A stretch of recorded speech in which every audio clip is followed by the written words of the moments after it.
There's something about, I can tell you. Yeah, the mics are live. Mics are live, guys.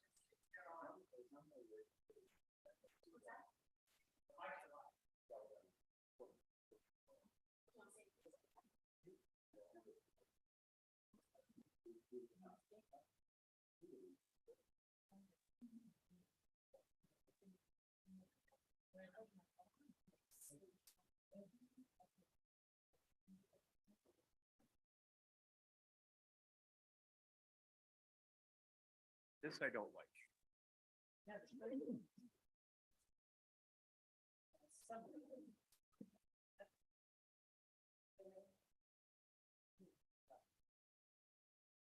Give them one more minute. I'll text them. Yes, thank you.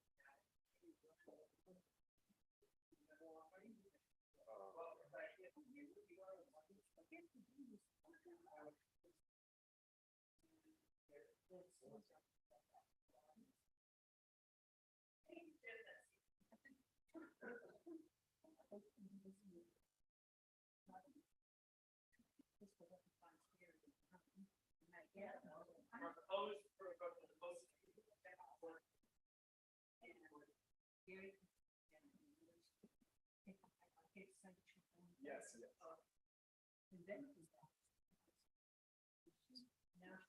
I call you and this next.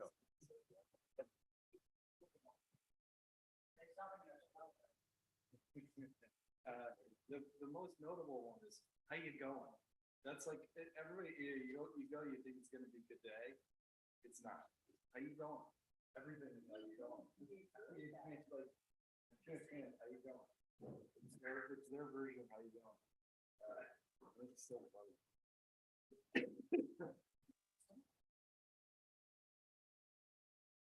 How you going?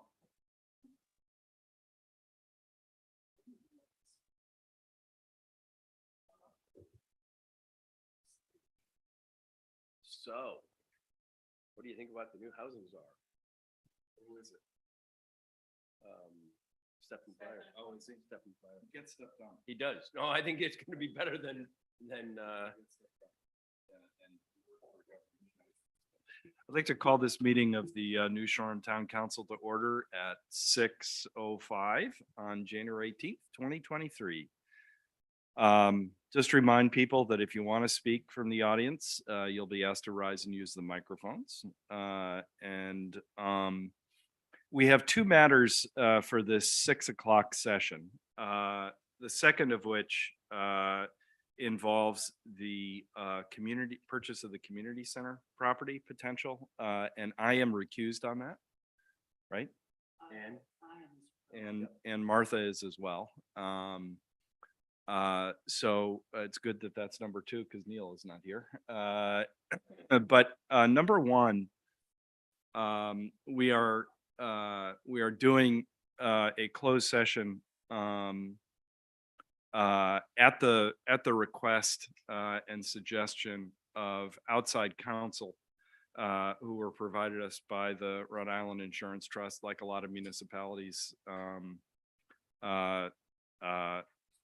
computer security is a significant and ongoing issue, and we're going to do that in close, but you should expect a report when we come out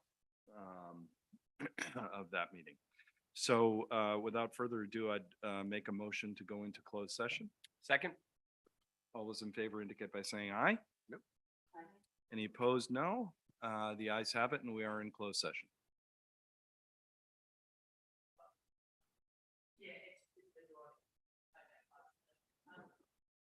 He had it on his calendar for 7. I'll be here, and says he's on his way. Beautiful.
I did say before we went into closed session, I would provide people with an update. The technological security issues, which is, what does that mean? I don't even know. Is months ago, like a lot of municipalities, I have actually read that this is happening in municipalities all over the United States. There was an attempt to get into our town computer system. And that triggers a need to it didn't constitute a breach, but we've sort of at Marianne and our lawyers strong advice are taking an ultra conservative approach in terms of informing people that this went on, and that's after a very long period of investigation. So I just wanted you guys to know that there will be, in all likelihood, a one of those legal notice type advertisements that has to be run in the paper, and other email notice to town employees, et cetera. But just FYI, that's what that matter is. The other matter is the potential acquisition, as everyone knows, of the community center. Martha and I are recused on that. Sven has been the primary person on that. And that matter was discussed, as I understand it, to talk about what a contract might look like. Is that correct? Yeah. So just so you know, in the interest of transparency, that's what those two things were, and I want to make sure that everybody understands that. But without further ado, given that Brad's pain meds are still working, I hope we'll convene the Board of License Commissioners. This matter is to discuss and act on a transfer of Class BV liquor license from ABM Inc. stockholders Bradford G. Marthins and Ann C. Marthins, doing business as the Atlantic Inn, to Two Tickets AI Management LLC, members Gregory and Douglas Farron, doing business as the Atlantic Inn, 359 High Street, Plat 8, Lot 258.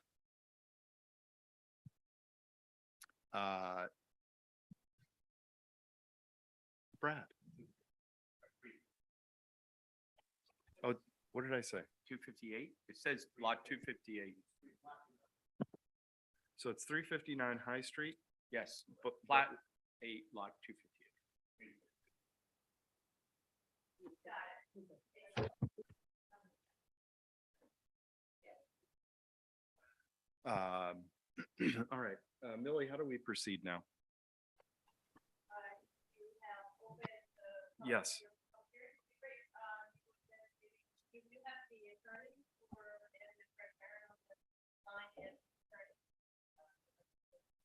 Great. Would you guys like to talk about your plans and et cetera, et cetera? How are you, Greg? Good to see you. Hey, nice to see you as well. My brother Doug is on as well. Hi, Doug. He's on Paul's forwarded Zoom link. So Great. there he is. There's not two of me, I assure you.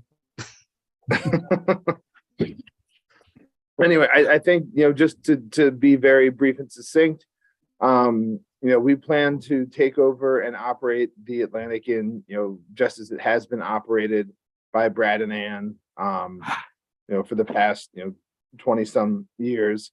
Our plans include, serving alcohol for, the restaurant and for functions, as laid out in the map that was provided,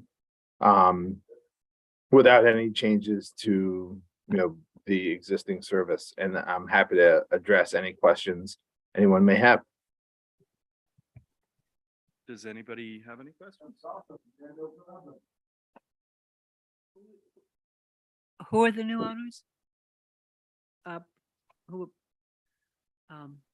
We don't actually have those people here, is that right? Yes, Greg and his brother Doug. Oh, I thought that was a lawyer. No. I'm sorry. I was trying to do two things at once.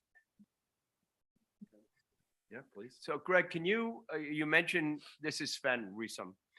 You mentioned that That's Sven. you're gonna sort of continue on from a liquor license point of view. I think there are a number of people in the room here who are learning now of the sale or potential acquisition. Can you just tell us a little bit about who you guys are and more importantly, what are your plans with the establishment and how does liquor fit into it? I know you said the service area will be the same, but a little bit about background and what's going on. It's obviously an important landmark for all of us. Absolutely, absolutely. So, my brother Doug and I have been coming out to Block Island ever since we were born. Doug has been out every summer, but one, I've been out every summer, but a few, and have worked at a number of the establishments on the island, serving everything from kind of carrying out beach chairs and lifeguarding to serving in restaurants and at bars, really across the island. Our plans with the inn are to cosmetically renovate without doing any substantial changes to the inn itself, updating carpets, updating paint, wall coverings, etc. And really the Atlantic's been a really special place for us in our lives as we've stayed there and celebrated special occasions there. Right after I got engaged, we had dinner there, and we've known Logan, who used to babysit us back in the day. So it's been a really special place for us, and we're really honored to be a part of the Atlantic's next chapter. We've been working closely with Brad and Ann over the last, we're getting on 5 months now. And Brad and Ann will be staying on to consult to ensure the transition works smoothly. But we really love the property and feel very honored to be able to steward it into its next episode with a facelift, to be sure. But really retain the character of the inn and Block Island, and preserve as a property that it is. Thank you. That's terrific. Thank you. That continuity is important, I think. Any other questions? We agree. So Very- this is the first time I've never done a liquor hearing before. So I just have a question. So more for Millie, who does the licenses, like the application. Are there any changes that you see? Like we're not talking about any changes, right? Like this is the same serving area as you guys have had in the past. Congratulations, by the way. Thank But you. I just want to make sure we're not looking at something different and not realizing it. No, you're looking at it's the same setup.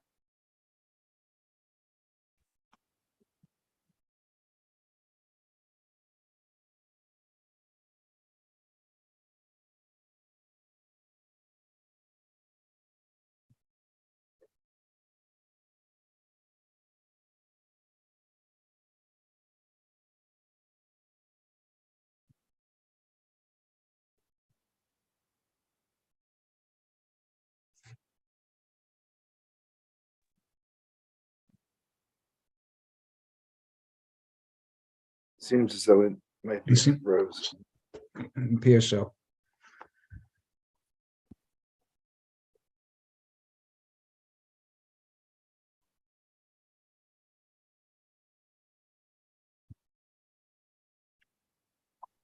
Seems like there's a problem with their feed. Yeah. James, how are you? Nice to see you. Good, how are you? Good. See, you're the host now. It's impressive. Let's get some work done.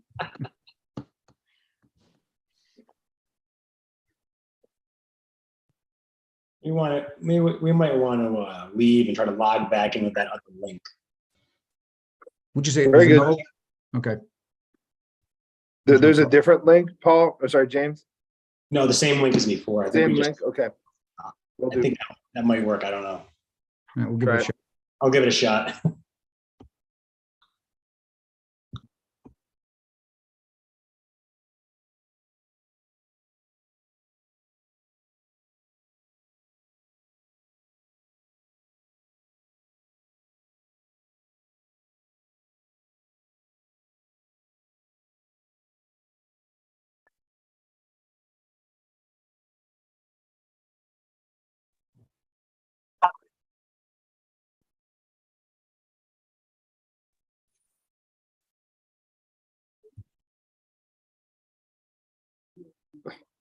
Brad just texted me that there's a power outage.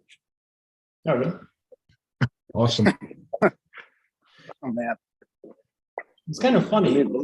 I'm in Narragansett and like a second ago, the lights kind of clicked on and off. Yeah, So I don't think we're connected to them, but who knows? I'm gonna try and call Brad here. Let me see if I can get him.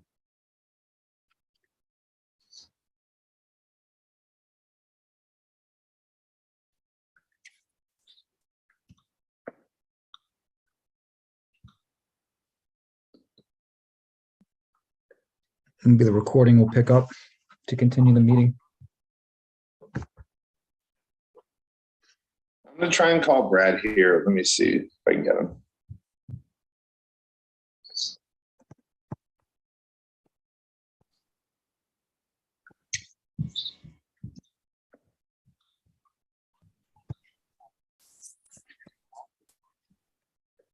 Maybe the recording will pick up to continue the meeting.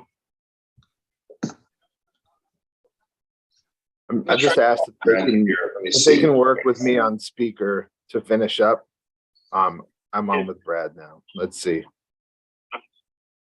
They're just requesting if you can work with them on speaker, because right now this is kind of key for their financing and everything. Recording will pick up to continue. Can you guys hear this? I can hear it. Okay.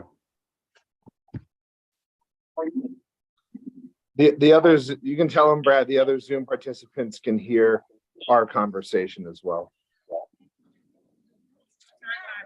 They're gonna recess for 10 minutes. 10-minute recess. Yeah, because it's an island-wide power outage. Welcome to Block Island. Never a dull moment. And it doesn't move quickly. Impeccable timing. I think we're Yeah, still. no kidding. I think we're still on YouTube, so we might want to just mute ourselves and check back. Yeah, good idea.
Let me tell you about our strategy. Thank you, everybody, for your patience. We'll come back to No order. problem. Greg and James et al., can everybody on Zoom hear us? Yes. We had a brief island-wide power outage, so thanks for your patience. Really appreciate it. We left off, if I recall correctly, with Molly asking some questions about sort of liquor permits generally. Right, but they answered my question. So my question was whether the service area was the same as it's been in the past, and I think the answer was yes, right? Right. Are there any other questions for the applicants? No? If not, I would make a motion that we transfer the Class BV liquor license from ABM Inc. stockholders Bradford G. Martins and Ann C. Martins doing business as the Atlantic Inn to two tickets AI Management LLC members Gregory and Douglas Farron doing business as the Atlantic Inn, 359 High Street, Plat 8 lot. What is it? 258. Okay, great. So that's my motion. Second. There's no subject to. Oh, yeah, of course. Thank you. I didn't see that in my packet. Subject to clearance from the Rhode Island Division of Taxation, approval from the Rhode Island Department of Health, and the filing of a valid insurance certificate. Second. Any discussion? All in favor, please indicate by saying aye. Aye. Any opposed, no. The ayes have it.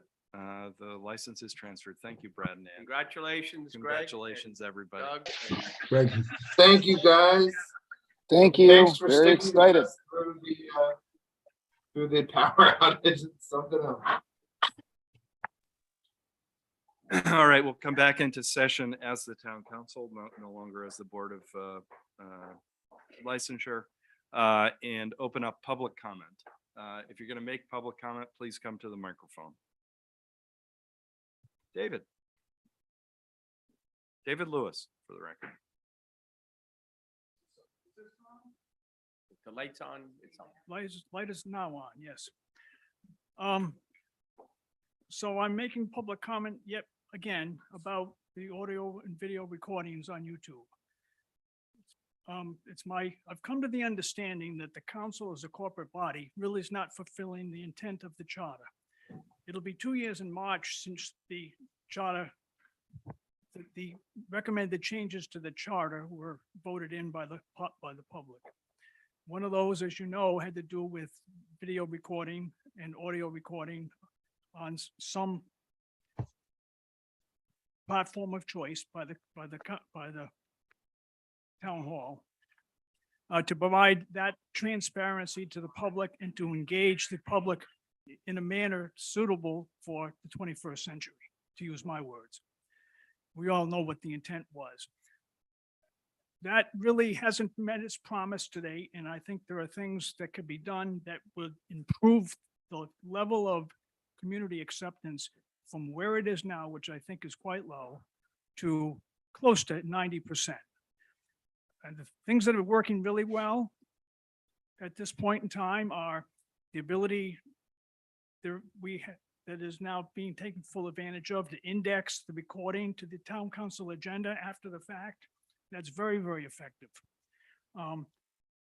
Another things that are very effective at this point is the people like myself who are speaking consciously from the podium into the speaker come through loud and clear on the audio recording. Similarly, the audio recording of people that are dialed in and on Zoom. There's no problem hearing those people at all. Where the methodology breaks down is, quite frankly, from the head table. And it's to the point where it pretty much renders one's ability to discern any real meaning from the meeting, because the audio from the counselors and the manager and other support teams, it's in and out, in and out. You really can't follow the dialogue. Oh, that's okay. So, I think as a community, somebody had to step up and make the somewhat embarrassing point that we have to do better, which means you have to do better. I've talked about the microphones. I've talked about the body language of the microphones, but the reality is we're all people that are animated and we don't sit rigidly as I'm standing in front of this microphone right now, so I can be heard. That's just not human behavior. But that doesn't mean we can't solve these problems relatively simply with technology or discipline, personal discipline. Yeah. I'd vote for technology myself. Yeah. Maybe it's time to go to something else like lapel microphones that are always on, as opposed to fixed stations that are always off by default. I should say by default. My mind goes back to last summer when Cindy Laster approached this podium 2 or 3 times about some no parking signs on Old Town Road. Well, guess what? Within a month of hearing from her the second or third time, we had parking signs. Now, I don't suggest that solving this particular problem can be done locally in such a short period of time. But the reality is, you got to take it on. Somebody's got to take it on, and you're the only people that can take it on. Just in closing, I would have to say to myself, I wonder if anybody that ever is sitting on the council actually listens to the product after the fact to see how good or bad it really is. Because I could be wrong, but I'd like one of the counselors to tell me that. Try to listen to a whole meeting. My most recent experience was for the December 19th meeting, where it was a long meeting. It was a work session, and I was in the audience, and I went back to listen to something after the fact to make sure I'd heard something correctly. And I was just amazed at how little I could discern from it. And guess what? Even I got lazy at 10:30 at night. We were having a free-form conversation about the community center, believe it or Yes. not. Because you weren't going into closed session, we were just talking more generally about it. I was too lazy to get out of my chair. I couldn't even hear myself. Enough said. Right. So I would really encourage you all to take this one on, as important as this no parking signs on Old Town Road. It's going to make a difference. It really will.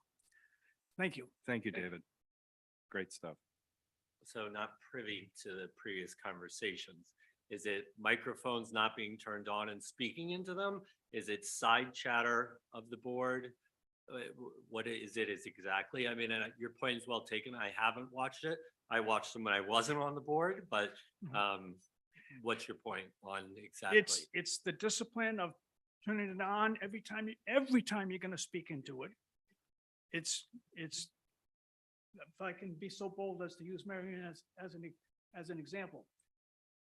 She puts the microphone in one spot, but then she turns to the right, and I apologize, but it's a good example. This is a problem we have to solve collectively. Right. She turns to look at her computer, and naturally turns her head to the screen. Keith, one of the more religious people with regard to that habit, because he hears it from me when he's not. Yes. In his new role, he sits back in his chair a little bit more rather than sitting on his elbows right now. Right. So I can only wish that Martha would speak as loudly into the microphone as she did tonight during the blackout, when she was talking about the Historical Society. So Glad someone heard me. Poked all around, but we do really need to take it on. So Yeah. does that help? But one of the things that David said, which is important, is, and Tom has talked about this, is these are directional microphones. So a little bit even when David turned and looked at Mary Ann, it won't pick it up. Okay. So if I'm talking like this, or I talk like this, it's totally different. So that cone is very narrow. And we all, including David just now, we all get off it. And so that's a big part of it. And thank you for picking that up because it's so easy to become guilty. Right. No, Yeah. all of us. So Thank thank you. you for, You know, I apologize for taking so long, but I. No, think it was I- worth it. I mean, as you know, because we've talked about this, I think this is important. And I mean, I hate to say it, but I feel like we've been talking about microphone technology for, over 2 years now that yeah, exactly. So, Mary Ann, if you and Tom, and Millie could, just as a priority, sort of look into how much it would cost to have wireless lapel mics or something, or or what I don't know what the answer is, but David does raise a good point. Thank you. Can we hold them? Is it gonna screw everything up? Can I talk to Molly? Yeah, I don't know. No. As Yeah, I just went I out. heard me go, I Yeah. heard myself go off. Keith, Yes. to change the subject, I just want to point out that you don't have any video. We can't seem to get the camera working unless maybe Tom Reesum can troubleshoot for me. You may just want to make an announcement to YouTube. I believe we do have the audio. Okay. Thank you for those watching on our YouTube stream. We're having some camera issues in the wake of the power outage, and we're working on that. Next item is our consent agenda. Approval of minutes from December 14th, open and closed, December 19th, and December 21st, 2022. Correspondence from Chris Warfel regarding beach erosion from the Rhode Island Airport Corporation Public Information Session, and from Chris Warfel regarding the use of shell to mitigate erosion. I would just say as an aside on this, Neil Murphy has volunteered and engaged on some of the RIAC public information sessions. And if you don't mind, Neil, at some point when you think it's appropriate, putting that on an agenda and having you just sort of talk about what your experience has been, I think would be helpful. Is there any objection to anything that's on the consent calendar or desire to clarify anything or pull anything off? If not, I would make a motion to approve all of the matters on tonight's consent calendar. Second? All those in favor, please indicate by saying aye. Aye. Aye. Any opposed, no. The consent agenda is adopted. We move on to item number 6, discuss and act on request from the Old Harbor Task Force for the construction of a sundial at the Mary D. Park, Plat 6, lots 146 and 147. You want me to? Hey, Margie. Just so people know, we had a long conversation about this and other things of the Old Harbor Task Force at a meeting in December. I think it was at best unclear from Mary Ann's perspective where the council was on these 3 matters in particular. I did not get the sense that there was, and I'm going to open it up and just giving background. I did not get a sense that there was any concern about the idea of constructing a sundial there. Nor did I detect any concern about the authorization of building an HDC applications.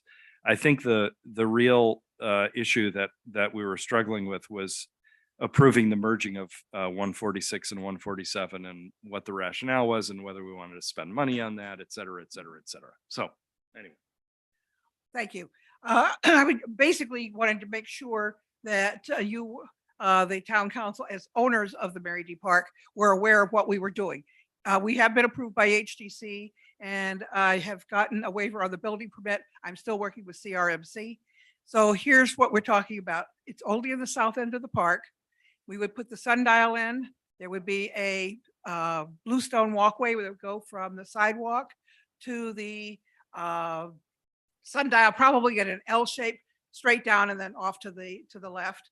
And then we would do some plantings around the sundial and plantings along the border between us and Interstate. And again, maybe some shrubs behind the 3 benches that are to the east, which is next to the water.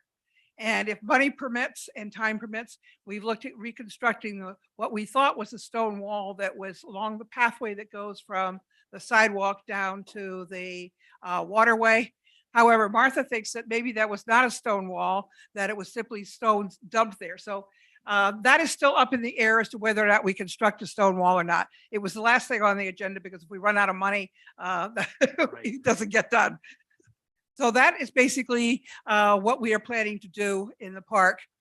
We, in the process of doing we came across the fact that the park is actually 2 separate parcels. And that's where we thought perhaps it ought to be combined into one, just to make it a little bit easier to place stuff in the park. We can still do it because the setbacks are only 5 feet and it's not really a problem. So if you don't want to combine them, that's okay. But if you do feel like I do, that there's really no reason not to combine them, it can be done by an administrative subdivision. And we already have a survey for the main part of the park. I don't think we have it for the Phelan section. So that might have to be done.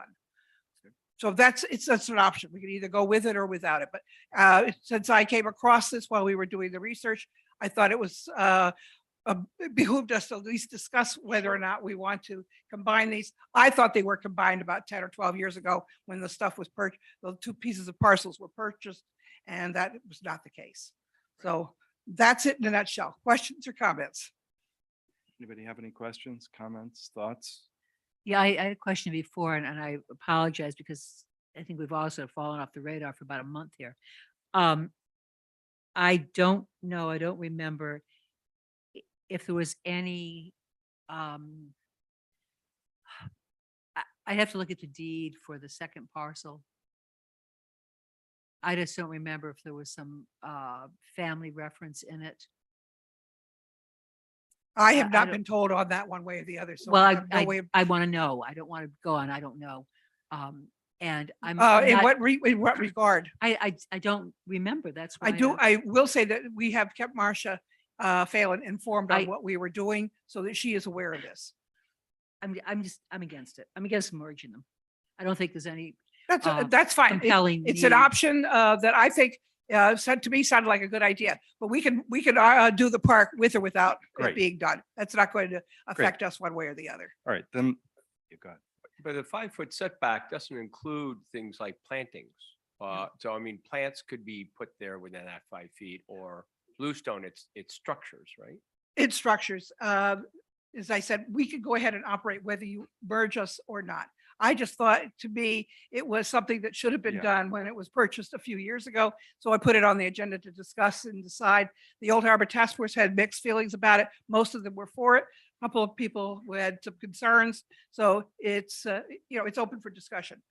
Great. I guess. What's not open for discussion is the 3 things that we want to do, Right. which HDC has already approved, which is the plantings, the bluestone walkway, and the sundial. So I'm sort of with Martha of, let's make sure there are no unintended consequences. Right.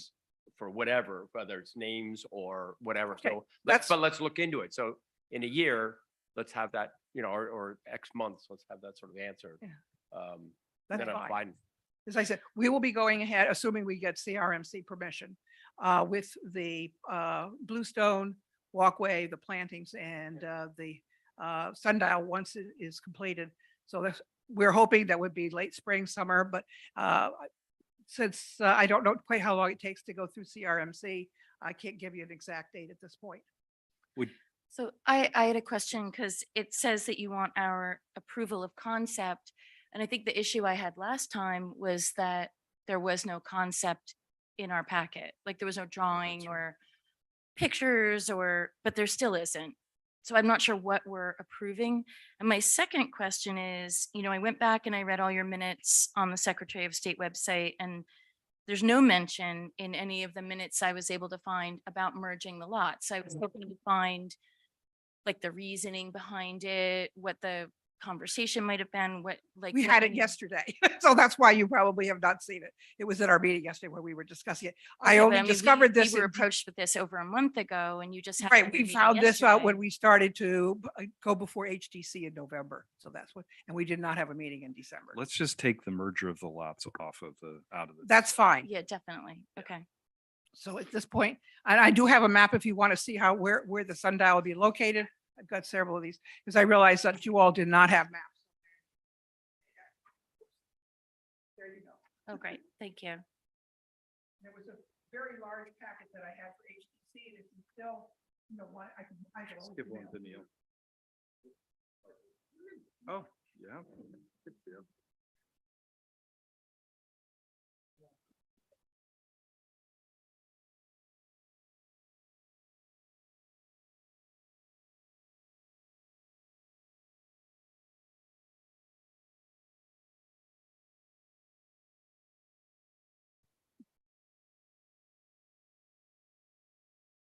So Margie, Yes. the sundial would go on lot 147. It would be on the south, the south end part of the The park. south part of the Exactly. park, right adjacent to the. It where would the- be where the cars in are the, parked.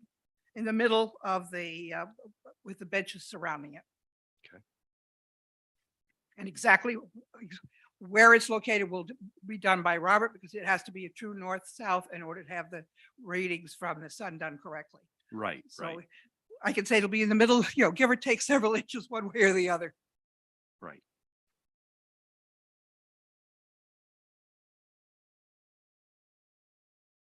Yeah.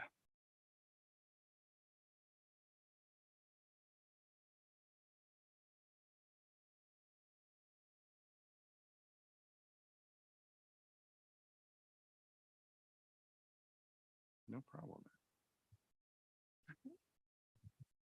See your moment. I know.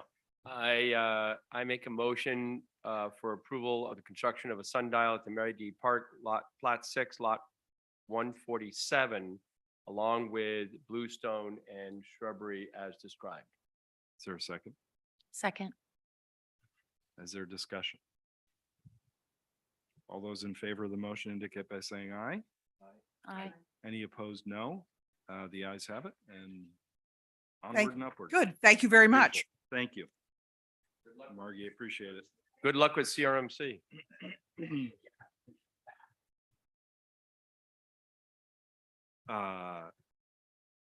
So we're on to agenda item number 7.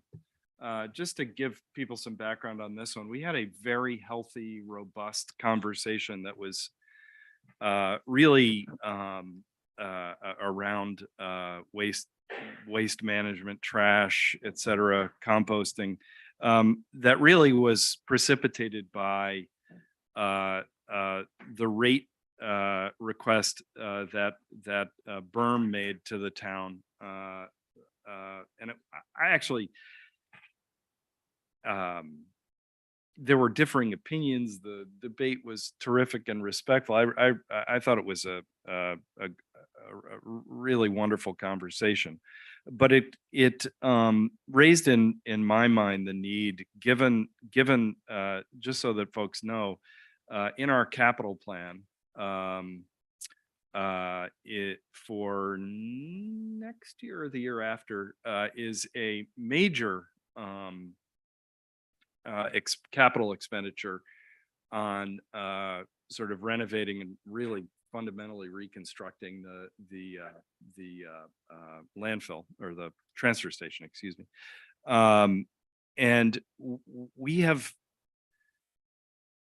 that to me is a great opportunity to sort of have a conversation over the next period of time about what we want our transfer station to look like, what rate structure should be, you name it, we need to talk about it. I mean, I think we tend to focus on the thing some people focus on composting. Some people, focus on commercial residential rates. Some people, everybody has their own their own bullets in their gun but this is a significant community asset and increasingly, I would argue, challenging and issue for the town. You know, how do you manage your waste when you have to put it on a truck and put it on a ferry and drive it over and take it to a place that you know, my sense is, frankly, could shut down in a, you know, with relatively short notice.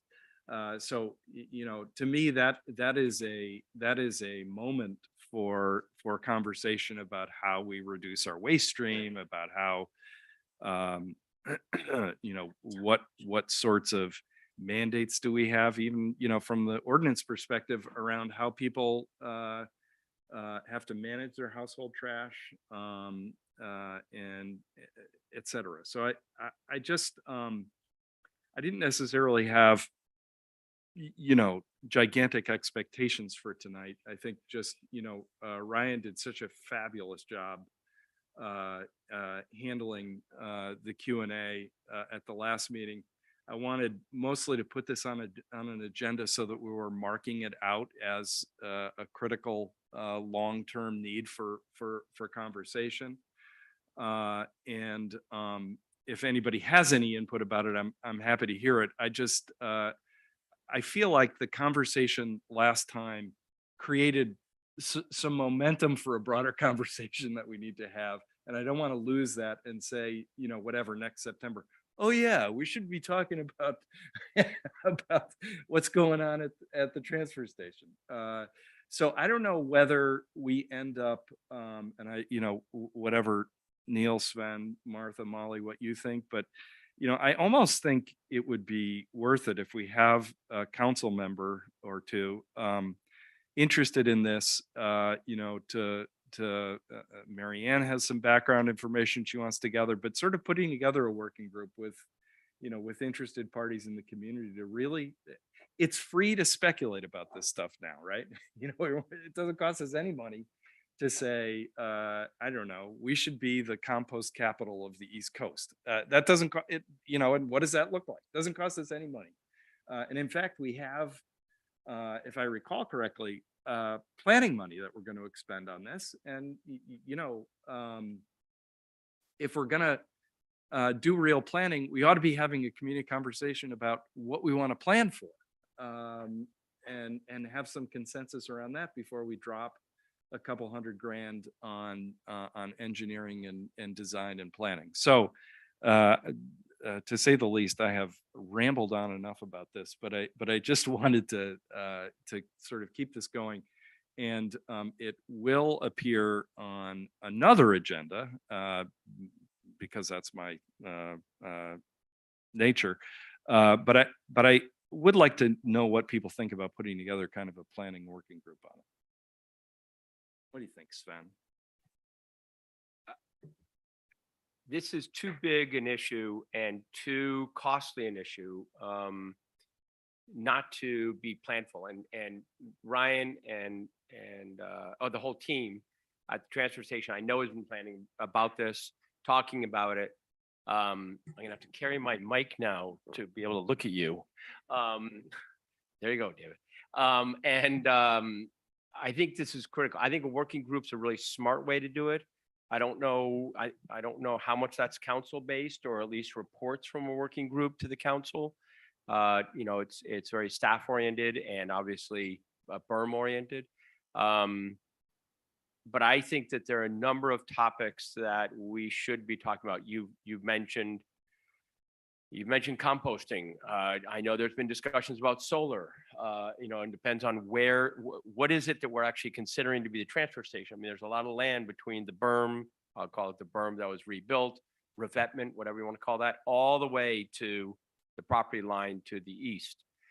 So I think there's a number of things that could go in that space. I think it could be much better deployed. I think everybody agrees about that. I mean, just the layout of it, so you're not walking and crossing in cars and all that. I know Sean's been talking about that for a long time. So I think a working group and start to see that in place so that we can start to be planful and not waste money with engineers. Ditto. So, Marianne, I know when we talked about this, you have some items that you want to work on, I know, but I think you have a sense from the council that this is a planning priority. Is that helpful? Yes, that's helpful. And when you're done with this conversation, I would just like to update the council on something. Why don't you go ahead? So it's really, David Lewis was kind enough to show me a notice that the mainland cable has tripped again. We are running on the generators. Rhode Island Energy is dispatching a crew to the Wakefield substation, and the Block Island Power folks will keep us posted as things progress. Thank you. So again, we can blame it on the mainland. Yes, of course. Now, did that come through at all? Because I am speaking. Pick up the microphone? Okay, so we can blame it on the mainland was all I said. Yes, absolutely. The floor is open if you want to speak, Sean, or anybody. Actually, we'd rather hear from Ryan because last time he Yeah, just stuck. right, exactly. But if you have to sit in for him. Sean McGarry, owner of Block Island Recycling with my partner, Michael McGinnis. And, I hear everything that you're talking about, composting and, what the future of trash is going to be. And, we're acting on those kinds of things. The town is currently applying for a grant from the EPA for in-vessel composter. We're looking at adding a horizontal grinder that we could use to grind the browns and mix with the greens. And, one obstacle and the reason for in-vessel is that, we don't really have a lot of browns. You think that we do, but we only did about 175 tons of it last year. And at a ratio of 3 to 1, that only gives you about 56 to 60 tons of greens that you'd be able to use with that. So augmenting that brown would be removing clean waste from the C&D, which the horizontal grinder in an area where we could dump out construction and demolition debris and pick through it and remove recycled materials. Currently, it's very difficult to recycle the C&D because it goes into one container. And all those thoughts would go into the design of a new facility. Right. And, it's that planning is going to take you to what Right. the answers are to all those other things. So Absolutely. For people at home, C&D is construction and demolition waste. the light is on. Yeah, I mean, none of this, and I hope I made myself clear last time. This is not about good, bad berm. You know what I mean? This is a community conversation we got to have about, what our priorities are going to be, and we'll figure that out together. The facility definitely needs to be upgraded. Yes. The capacity, it was built in 1988, and the capacity that's flowing through the facility is almost double what it was. Right. And, we're basically operating with a scale, a compactor and a small building. I know. It's, Yeah. there needs to be some careful thought into what the future is going to look like. Like you said, the landfill could close tomorrow. What's our next destination? Are we going to bail it and ship it by rail? Are we going to ship it by barge? Is it going to, where is it going to go to? What has to go into getting it there? Who stores it? Yeah, exactly. Yeah, You know, absolutely. It has to travel fresh, or otherwise it, you got real. And honestly, one of the things that concerns me, as I said, is, we could theoretically wake up one day and Johnston landfill is, has a 90-day order for closure, or, As stunning as it was for us as a town when they said you have to close your landfill, they dug the hole and they said when the hole's full, everything has to go off island. Now that was something totally new Right. to us to think Right. about. First of all, we didn't have the size of the vessels to carry the, that. Right.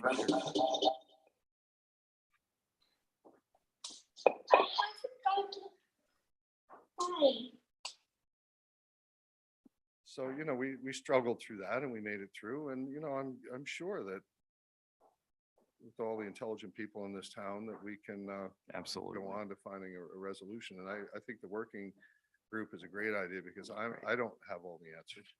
Right. But I'm sure there are people that can come together that that do have experience in different aspects of it, whether it be planning or whether it be composting or whatever it might be, and to put the call out and get those people involved so that we do this right. I mean, it's going to be, there for another 50 years. So you want to make sure that the facility you design is going to carry you past the Right. Resource Recovery Corporation on to whatever your next destination is going to be, whether that's going to be some form of incineration for waste to energy, whether that's going to be, combined with composting, Right. increased recycling. Recycling seems to really, in my opinion, degraded than what it used to be when we source separated everything and we had a marketable commodity. Now I can't quite figure out why you mix cans, bottles, plastics in with paper products. That doesn't make a lot of sense to me, because you should see what it looks like when it's Well, a mixed end product. It's not a pretty thing. I it's don't not know clear to what me they that do that to stuff the- ever gets recycled. That I watched a documentary on Netflix. I don't want to promote Netflix, but it was called, the series was called Broken. And for those of you that have it, you should take a look at it. The fourth one is about the plastics industry, and it shows the recent history of how we were shipping all our stuff to Malaysia. And you can see the stuff on the sides of the roads piled up there, and it, was just garbage. And they passed a ban, China passed a ban not to import any of our recycled material, and they were buying 60% of it. So when they came out of the market, this stuff stockpiled on docks on the east and west coast. And people realized that plastic really doesn't recycle. Plastic really is the core of the problem in the waste industry. And it consumes an immense amount of petroleum. So yeah. This town acting to do the the bag ban was a huge step forward. And as you can see, places all over the globe are starting to do it now. So you were in the forefront in doing that, and you should look for other ways of banning additional plastic items. Plastic is not a necessity as much as people think they have to survive with it. We're doing fine with paper bags now. We thought it would be the end of the world, but I love my paper bags, and it's a recycled product. We have some in our basement for you, Sean, if you want. But thanks for your time, all. Terrific. Thanks. Wait, before you go, can I deviate off for a second to, we've had a lot of requests, and then Keith and I had some communication about hazardous waste collection. Oh, God, thank you. Yes. Is that on you? Is that something that's managed by the town, arranged by the town manager? How does that work? We haven't had one in a while. So the Resource Recovery Corporation runs that. They have a contractor that they use. They previously used Clean Harbors to do the collection. And when I say collection, they sponsor different sites across the state, a different schedule. Now they have a new company, I believe it's Stericycle is the new company they're using, but that's irrelevant. So the expense of getting a truck over here, doing the collection, and then getting the truck back is very high. If you could imagine what Clean Harbors charges to send a crew of 6 guys over here in white suits and on the charter boat and then bringing the stuff back, and it's a great expense. And although we all get an opportunity to bring our stuff, and it seems like we're bringing a lot of material, it's just the containers they bring are only this full, and to them it's just not a cost-effective thing. So they would prefer for Block Islanders to bring their material to the mainland, to a collection site that you can find posted on their website. Myself, Mary Ann, are constantly in contact with the Resource Recovery Corporation saying, please, can you work with us? And, could we maybe not take certain materials that require a charter? Maybe we could, just let's work out a plan. And we get, okay, well, we'll take a look at it. And then, 2 months later, there's still no schedule. You call them again. It's like, oh yeah, we were going to look at that. And, the money's not there. The budget is set. And, maybe next time and, this is going on for 5 or 6 years now. And I'm constantly, you've got to come to our aid. And the response is the funds just aren't there. And But you think with funding, this could be arranged? yes. Okay. Great. Molly and I received an email from a organization on the island that was willing to make a pretty substantial grant for this. I forwarded that email to you guys before this meeting. So we'll be in touch about that. Okay. Terrific. Anybody else? Thank you, Sean, Ryan, everybody. Really appreciate your coming. Oh, Dory, do you want to speak? Oh, great. Yes. I don't have too much. Oops.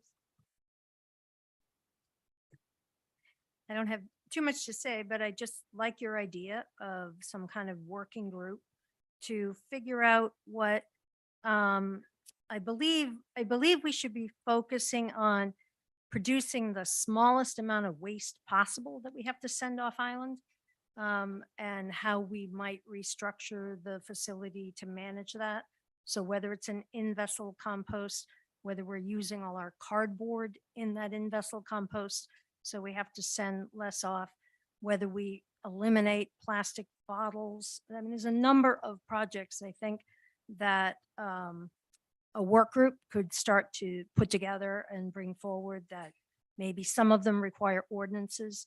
Block Island Conservancy has been looking at in-vessel composting for about a year now. We've been running a compost project at the farmer's market, and we do have a lot of information about that and about some programs that have been going on the vineyard, where they're about a decade ahead of us on this topic. So I think a group together could really maybe Terrific. move Thank you, this Dory. along. And Block Island Conservancy would be happy to participate. Wonderful. Thank you. Anything else on this before we move along? Moving on to item number 8, discuss an act on deer hunting dates for town property at Plat 20, Lot 20. Millie? Yes, sir. What do we have to do? So in front of you, you have a list of dates for hunting on Plat 20, Lot 20. That's kind of otherwise known as just Bean Point area. And that's something that's been happening over the past number of years. And it is authorized by the town council, and that's according to ordinance. So if you want to go ahead and make a motion on what's in front of you. Okay, I'm just finding it and placing it in front of me. Are there any questions about this before we? This one's pretty straightforward, if I recall correctly. Yeah, my only question is there a limit on the number of hunters per day? Not to my knowledge. As I understand it, the police department manages who is hunting on what properties. The town will grant letters to those, authorizing those hunts. And then I believe it's managed from there by the police department. Fine with me.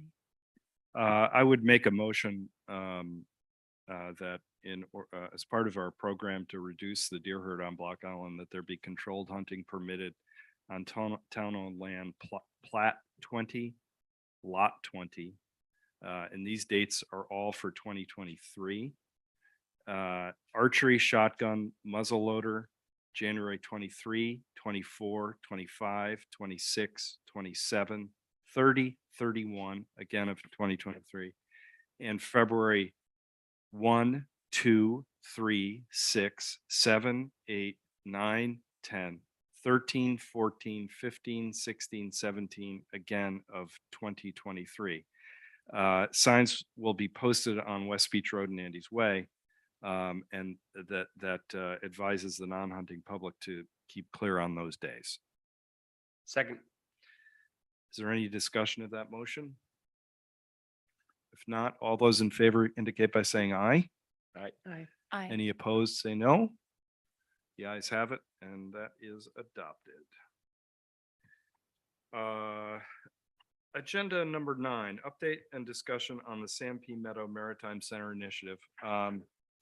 Sven, Tom, Marianne, and others from the community, from the Committee for the Great Salt Pond and the Land Trust have been working quite diligently on this, with special thanks to the Committee for the Great Salt Pond for funding some of the planning activities and renderings on this.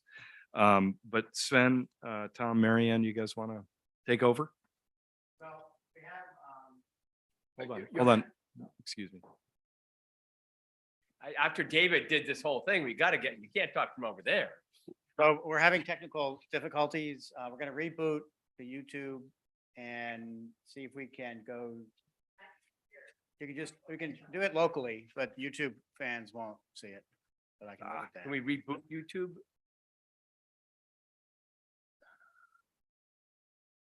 People from the mainland. Yeah. Yeah. YouTube's Yeah. getting the audio. They're not getting the video. Who was right, Keith? Can I make a request, only because we're talking about this, in 19E is discuss and act on board commissions, committees, appoint town council member to Sanpete Meadow. Sanpete Meadow Property Management Committee, term expires May 2023. Right now, I was on it or am on it, and Mark was on it. And obviously Mark is no longer with the council. And my question is, do you want to do that right now or just wait till the end? And if Molly or Martha or Neil are interested, Neil attended the last meeting, but I don't think as an official capacity. And so my question would be 19E while they're rebooting and planning, we could deal with that. Unless you want to wait. I have no problem with that. Who's interested in doing it? Neil? Anybody else? All right. Well, I don't know, what are we talking? I can't. This is the subcommittee, right? Thing. I don't want to ever get plans this size. This is the. I don't want to ever get plans That- this size. I say It's this gonna on be up every the big committee. screen Anyway, so I wouldn't. So Sven is suggesting, before we even look at the things we can't see, that Yeah. we appoint Neil Murphy to be part of the working group, which is on our agenda, item 19E, appointing town council member to Sanpete Meadow Property Management Committee, term expiring May 2023. I think I need a motion to move this up on the agenda. You do. Why do we need that now? Because they killing were time. rebooting, so we could just take care of it. The things that are wrong with this plan. I'll make the motion that we reorder the agenda to vote on number 19E now. Great. Second. All those in favor indicate by saying aye. Aye. Any opposed? No. Ayes have it. I would make a motion to appoint Neil Murphy to the Sanpete Meadow Property Management Committee for a term expiring May 2023. Second. Any discussion of that? Thank you for doing it, Neil. All those in favor indicate by saying aye. Aye. Aye. Any opposed, say no. The ayes have it. Neil, you have to work with Turtle.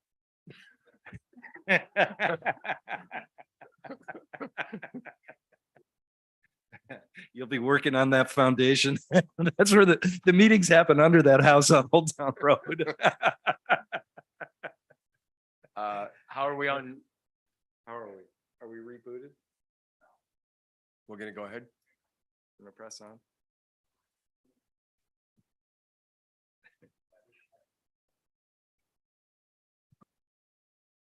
Oh, wait a minute. You can move. Yeah. Okay. All right.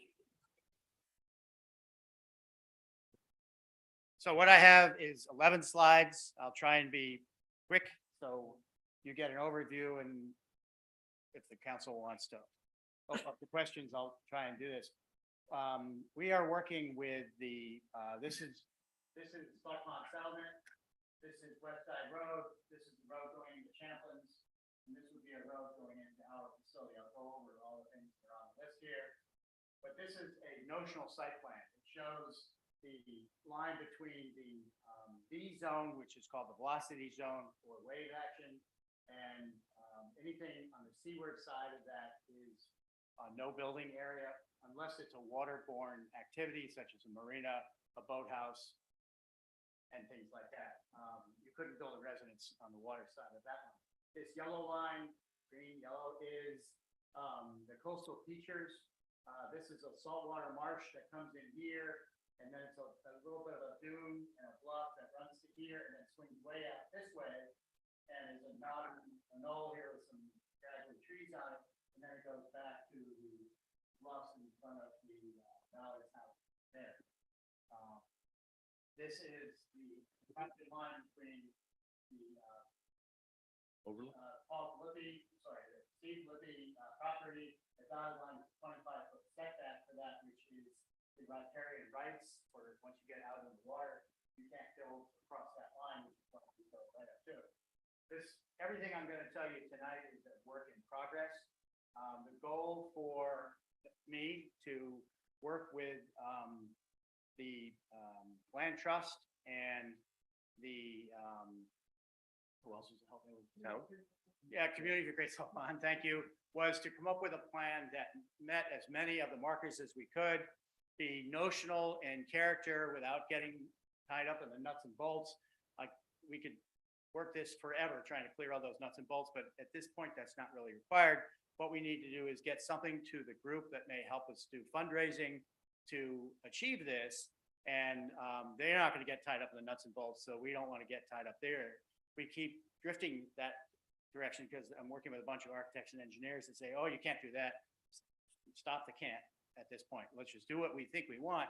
Then we'll figure out what we legally can and cannot do and what makes sense, depending on what kind of backing we get. Tom, just for everybody in the room, while we will talk tomorrow and start talking about legislative agendas, the goal would be to go after federal funding in a large federal funding way, so that it's all of this is about the presentation for federal funding and or state funding or other funding versus taxpayer borne. And that is the goal of this whole, if I can say, whole presentation, right? Yeah, So- but I do have a question about nuts and bolts, and I think it's really important. Are you talking about merging Ball O'Brien and this lot? We could be. Are you? Because you have right now a facility that is placed on an existing pedestrian deeded right of way. Yes. And that. you can't just do that Sure without, we can. At this stage, we can. No. Because we're only seeing what's possible. If we you don't know it's possible. You don't have the right to move it. It's their right of way. Absolutely. You can't take something in and say we want grant money for something we may not be able to do. But okay, I hear you. I think that's totally irresponsible, and you can fix it pretty easily. Yes. But, what else is important? If this is a topographic chart, for those of you that understand this, I will bore you with details. The farther apart the lines are, the flatter the contour is. When they're really tight like this, it's very vertical, very steep. You'll see that over here, coming off this hill, certainly over here. So none of this is good building site. Really in here and here are not good building sites. Taking the road in here made the most sense. So let me just go through the plan here. Item 1, so I say, is we just wanted to get on the record that there will probably be housing on this lot, town housing of some sort. This footprint is similar to the ones that the housing board is considering at Ball O'Brien. So rather than redesign something, we stole theirs, we borrowed it with their permission. So that's just a notional idea. So anyone that sees this says, oh, there was housing, instead of being surprised later. 2 is the road, of course, would come in off, this is an easement for this property parking.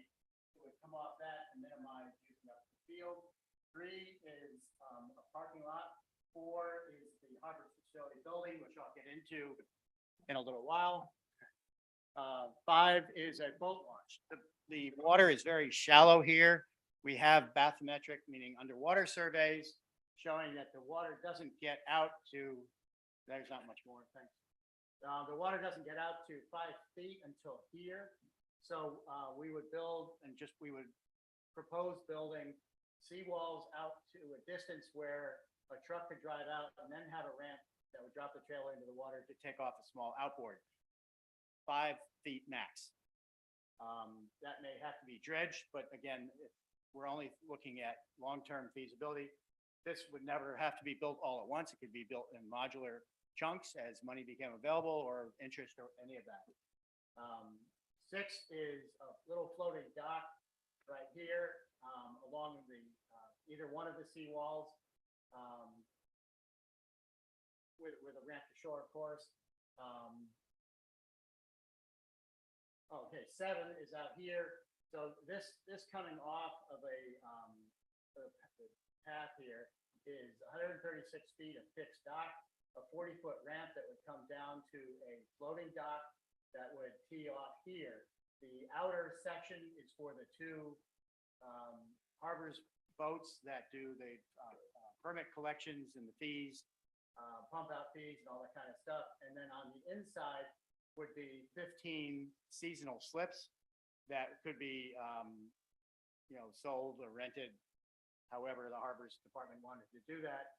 But we wanted to, have something on the inside here for residents. The outside, the entire outside would be dinghy dock and a launch drop off. The idea is, and as you get into the slides, and I said I'd be 12 minutes, so I'm probably already over that, would be that we're going to be providing a lot of services. Henry DuPont on the committee for Gateswell Pond has been with us every step of the game and has identified a lot of the services that the boaters need. The committee went to Bristol and Newport, Rhode Island to see their yachting, their marine, sort of town harbors facilities. And they all had all the things that I'm going to show you in these pictures. And then went to Sail Newport, which is actually at Fort Adams in Newport. And that is dead on exactly what we are looking for. A little bit more sailing oriented, but it has all the same ingredients, and it's a South County post and beam structure. If those of you know what it looks like, very open and very full. So that's 7, 8, 9. 10 is in here. That'd be stand-up board and kayak storage. 11 is with agreements from the company that runs the Block Island Marina and Champlain's. They have verbally agreed to allow a walking trail. That's this item right here, all the way across, down this way, and then all the way to Champlain's. That would have nature signs along the way. Several nature groups have shown an interest in helping us build that and providing signs as to what you're looking at. Crossing the salt marsh is very important. And the fact that we'd have a quick walk to the Orr or Champlain's precluded our need to have a taxi loop and some other things, because they can get those, they can get parking there. So we've minimized the parking. The idea with the boat ramp, as I mentioned, parking is a car with a trailer would come in here, swing in this way, front ways, and then back all the way down this ramp, discharge its boat, tie it up to these floating docks here, and then leave with the boat and trailer to parking off-site. And then somebody would either stay with the boat or that person would return, take their boat out into the marina and have a day's sail with it, maybe tie it up here on the dinghy dock for a little while and then come and reverse the process at the end of the day. So we don't want to pave the whole lot for trailer parking as a lot of the public marinas do around the shoreline, but we feel that serves the need and gets that trailer part off of Ocean Avenue, where it's just really congested. I think that's it. Good. Can I get the next slide, please? All right, now I'm going to fly a little faster, but I think the site plan was to show everybody all those things that we have here. And it uses very little of this property, which Land Trust will tell you is DEM restricted for 50% development, and uses only a little bit.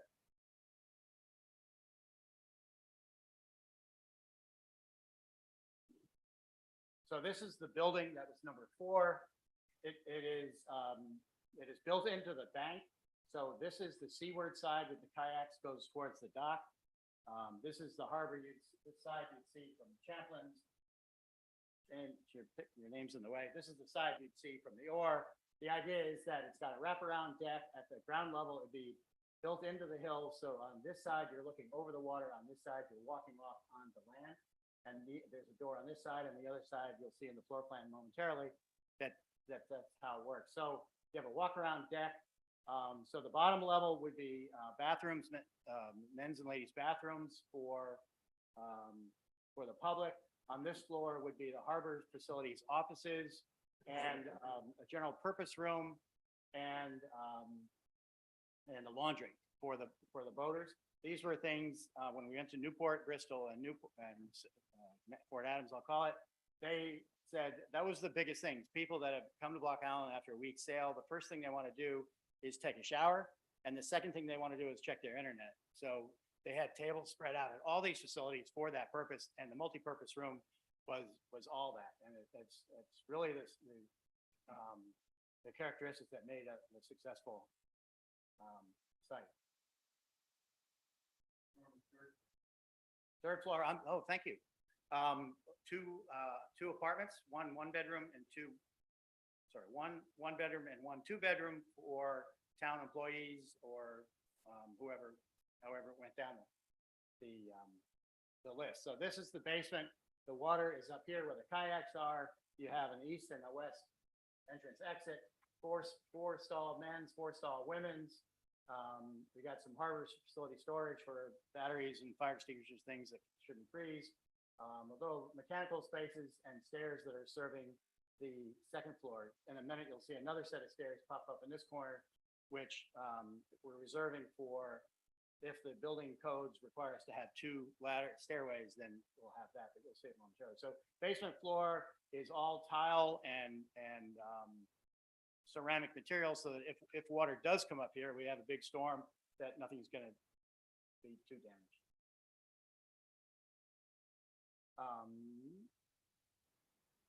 Thank you, Millie.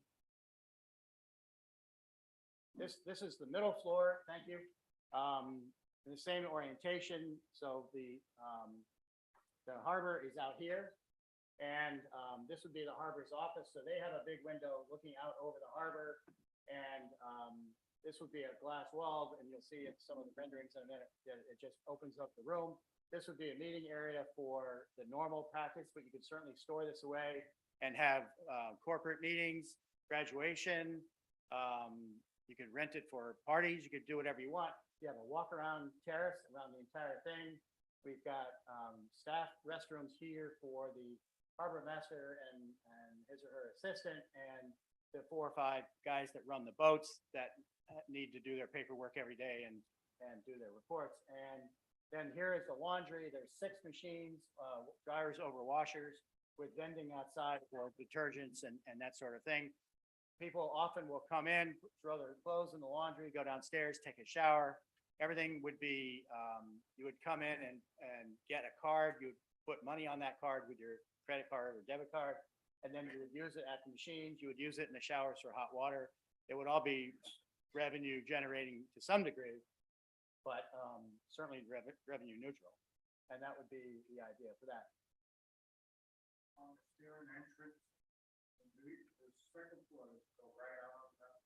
On one side. Yeah. Yes. And so ADA, you'll see anytime there's a circle and a bathroom, all that, that's showing the ADA circle. Thank you. So this is the 3rd floor. This is the 1-bedroom apartment, the bedroom here with egress windows. If the building code says we only need 1 ladder, then that will go to perhaps a second bedroom, or on the middle floor, it'll enable us to put the harbor's office in a little better position. This is the 2-bedroom apartment with an interior staircase that goes up to a loft with a single bed, and there's dormers on all sides that facilitate the second floor. If we get into height problems, we'll have to probably eliminate that and make it 2 1-bedroom apartments. But as we've all learning, who wants these apartments changes by how old they are. If we get 20-year-olds, they're fine with a 1-bedroom, but a couple with a family and a dog, maybe not. So that's it on this. We'll only dwell on this one for a second. This is just elevations of the building, showing how it's built into the hill, and then you would walk off here at this level, and then the apartment would be up at this level with that loft on the 3rd level. Nuts and bolts. This is 37. We'd have to get it down to 32. But we have 10-foot ceilings, so there's lots of ways to get that done. So now we're into some diagrams. This is a site of, obviously, you all know what you're looking at. This is Champlin's, for those of you that don't. This is Salt Pond Settlement. This is the ore, the Blackout Marina, and the ore here. And this is the building in scale to what we're talking about. The road going up to Champlin's Road and then out on the West Side Road here, cemetery. So here's our dock, the ramp to the floating dock with the 15 slips on the back and dinghies on the front. This is a truck discharging a boat here on the boat ramp. This is a truck getting ready to go down the boat ramp and limited parking. You know, some of the things we'll look at is additional parking either here or on the grass up here for bigger events. The room will hold about 75 people, so we don't need a whole lot of parking. And for the boaters, we don't need any parking. So it would depend on how we end up using the facility. The rest is, I'll just slide through these if Millie will help me. This is a picture from the dock looking back at the building. Can we raise that a little bit? Yeah. So here's a boat coming down the ramp. I don't have to explain it. You all. But Name the child. can I ask, just because my ability to estimate this stuff is virtually non-existent, how wide is that building in that view? 45. 45 by 45. Thank you. And that's the same within.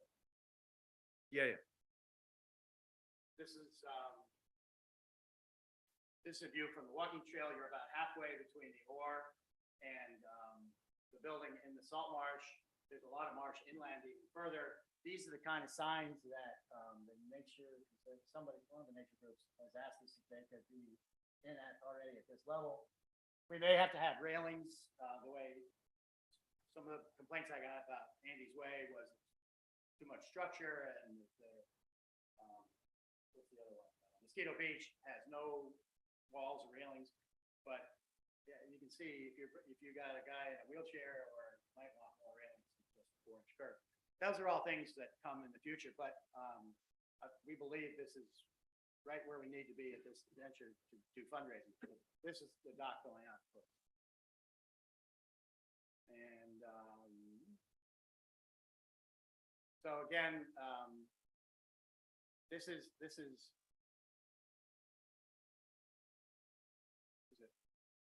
yeah, just a different view.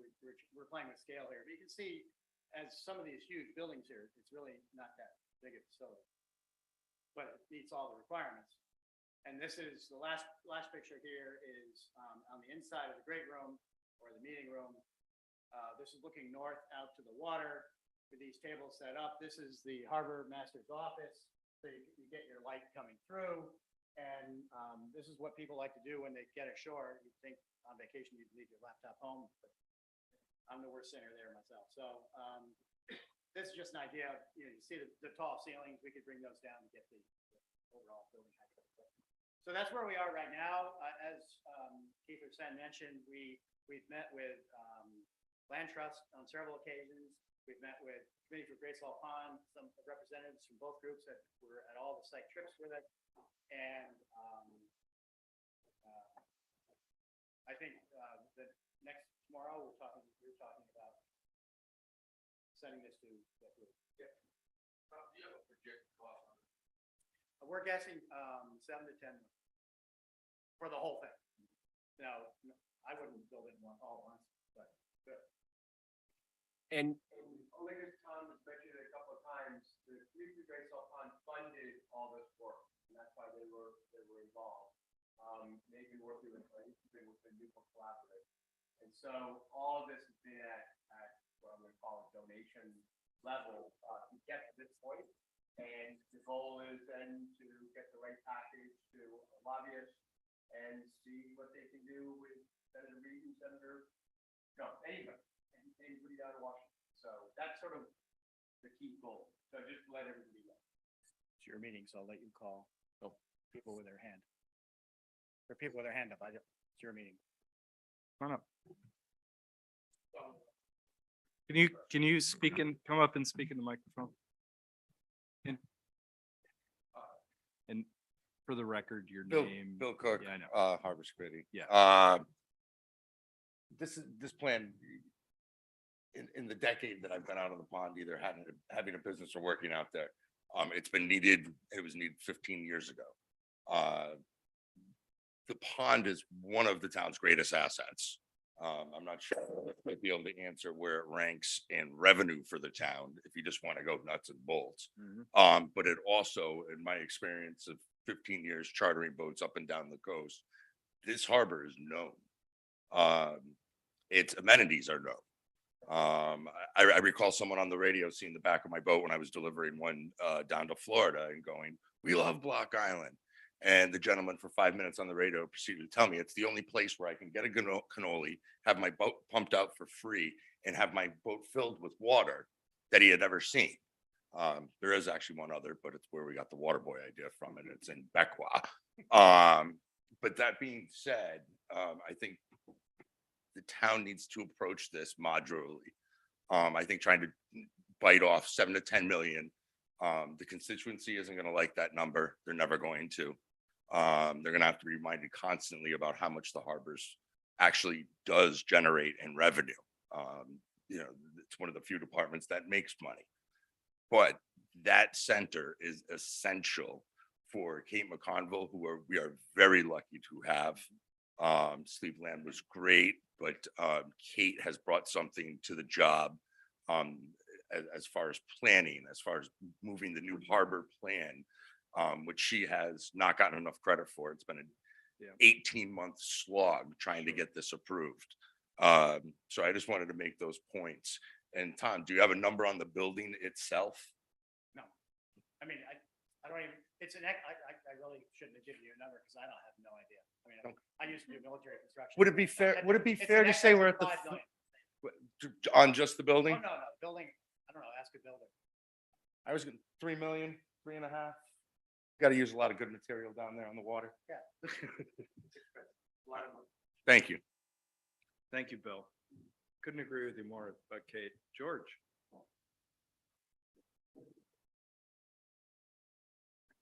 George Davis, Pilot Hill Road, and also the Committee for the Great Salt Pond. So yeah, I'm a bit biased here. I admit that. What I was so excited when I saw those plans, they've come a lot further than I was expecting for the time involved. And I think the main thing that I want to stress for everybody is the purpose of the plans is to go get a lot of money from the federal and or state government. That money is out there. And I understand that our senators are very supportive of getting us this money if they can. So to me, we go forward with the idea that the federal government or the state is going to pay for most of this. By the lion's share, if not all of it. And we'll see what we get and we go from there. By no means do we want to put an extra burden on the town. There's a lot of money for infrastructure. This is the perfect project. Let's go for this with everything we can. Thank you. Terrific. Thank you, George. Gary?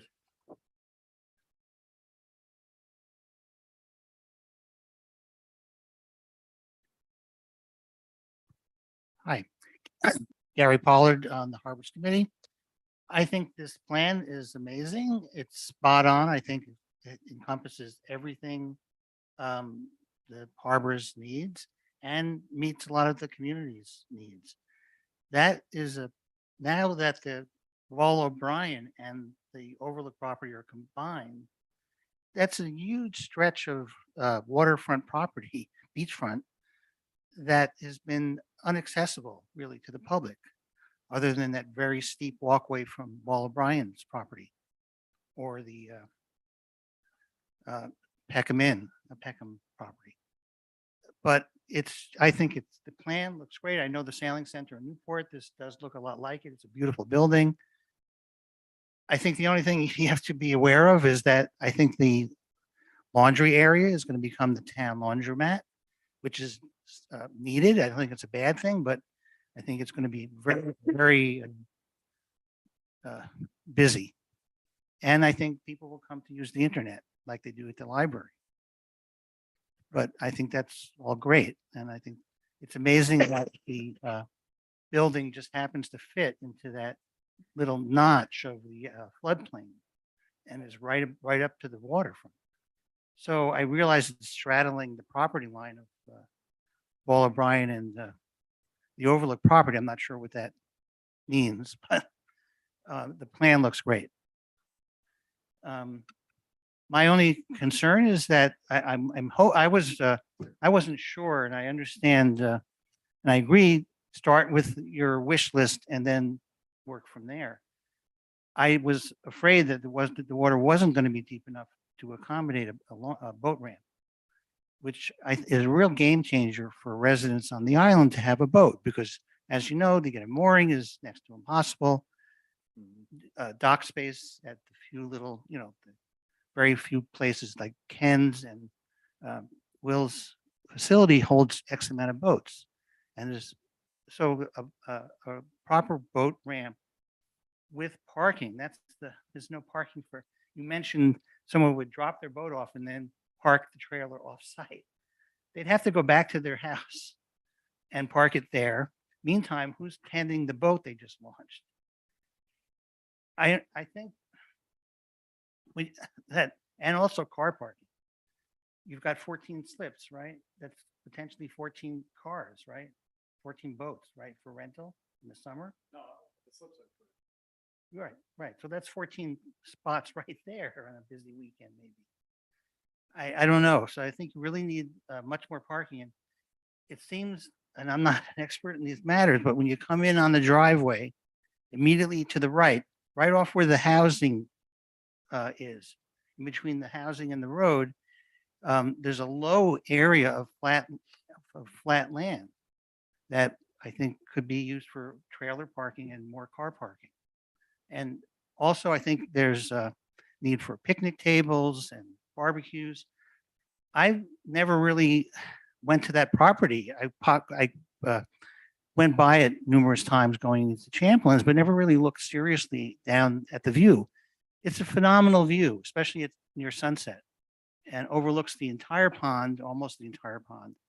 And it's just going to be a very well utilized place, I think. And the fact that there's very little public access to water, I think there is funding for this. And I believe, I know there was a lot of people that voted that weren't in favor of the purchase of the property, but I hope when it's all said and done, they come look at it and they may change their mind. I think it's a great plan.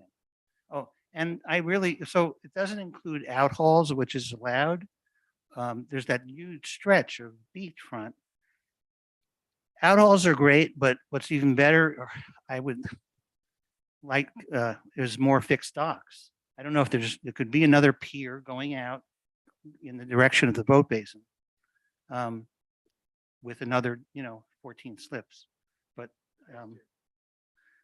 But there's, or outhalls, but, and then I did a little research into what's called floating breakwaters. And I found a company, I sent Tom some info about it. And they actually built the facility at the Save the Bay in Narragansett Bay. And it includes, space for about a dozen boats. I guess it's their own work boats, maybe. And to protect it, because that bay can get nasty, they have one of these floating breakwaters. And because the area of the dock for the dinghy dock and the slips is very exposed to nor'easters, it might be worth looking at that. Bristol has the same. So I think that covers everything. Thank you, Gary. It's an amazing, the plan looks great as it is, I think. Can I ask a question? Please. What would be the plan for the existing boat? I'm sorry, what would be the plan for the existing boat ramp?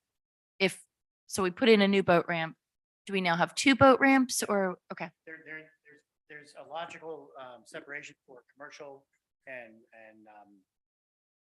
pleasure use. Recreation, thank you. And that, recreation, you have trailers, you got kids, you got coolers and all that kind of stuff. Getting the pump out boats in and out by Bimini and all that would require, it'd be great to have a separate facility. If anyone's been down there watching people launch boats, when the tide's ripping through there at 5 or 7 knots, it's a challenging ramp. So this one wouldn't have some of those problems. And then I had a question about, Gary brings up a really good point that you're going to need a lot more parking than what's shown on the plans.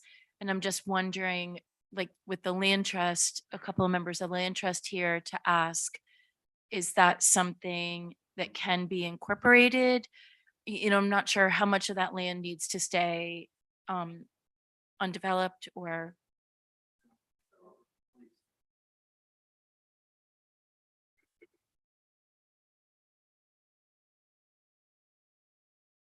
Barbara McMullen Land Trust.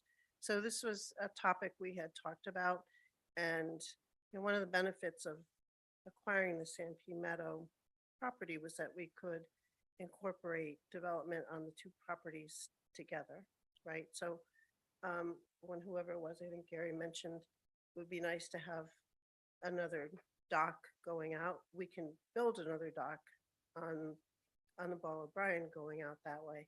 Similarly, we talked about, and we started talking about this at the Land Trust too, looking to create additional parking on the Ball O'Brien property itself for trailers or for overflow parking. If you looked at that, sort of that overview drawing, you could park on Ball O'Brien, and then where the Adrian Mitchell path goes through, you could make another path down from there to the shoreline and get back to where your boat is.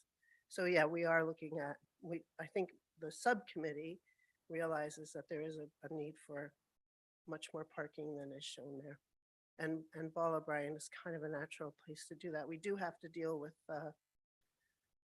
DEM restrictions on part of the property, but that's a discussion to have with DEM. Okay, so I have one more question, because I know there are limits to how much of that property can be covered. When I was at the recreation board, meeting yesterday, pickleball courts are being talked about quite a bit, right? At a lot of different meetings. But so if the recreation board were to come forward to you guys and ask for what they're just talking about right now, right? Like 3 pickleball courts between the picnic pavilion and the tennis courts, would we end up with a lot coverage issue where, we run into like parking for boat trailers conflicting with pickleball? I know all these are concepts. All of these are Pickleballers concepts versus the right now. I boaters. just, I don't want to like have a. I think this is a really great opportunity, Molly, as we're looking at designing something on Sanpete, is to look at Ball O'Brien at the same time and not do these things piecemeal, but look at, we have a need for people want to have pickleball. They want to have part. So I think we should, as this discussion goes forward, and I think this is getting into some of Tom's nuts and bolts that we're trying to have high level for fundraising, for federal funding. But my thought would be to take a look at Ball O'Brien in conjunction with Sanpete and figure out the best way to utilize both properties together so that we can accommodate that kind of thing. So would it make sense to have somebody from the recreation department on the group? I mean, if you're gonna go to like a higher level. Absolutely at involvement. the next step. Yeah. I mean, I do think we need to look at Ball O'Brien, and, I think what happened there was a lot of piecemeal, right? In a good way. I mean, there's no one I think who would object to anything that was done there, but if we now, as it gets more built out, Right. look at how can we best use what's left, given this significant new acquisition that we have. Right. And make them work together. I mean, and to what Gary was saying, like picnic tables and grills, those all exist at Ball O'Brien. So like we wouldn't even have to, that would be redundant to have them.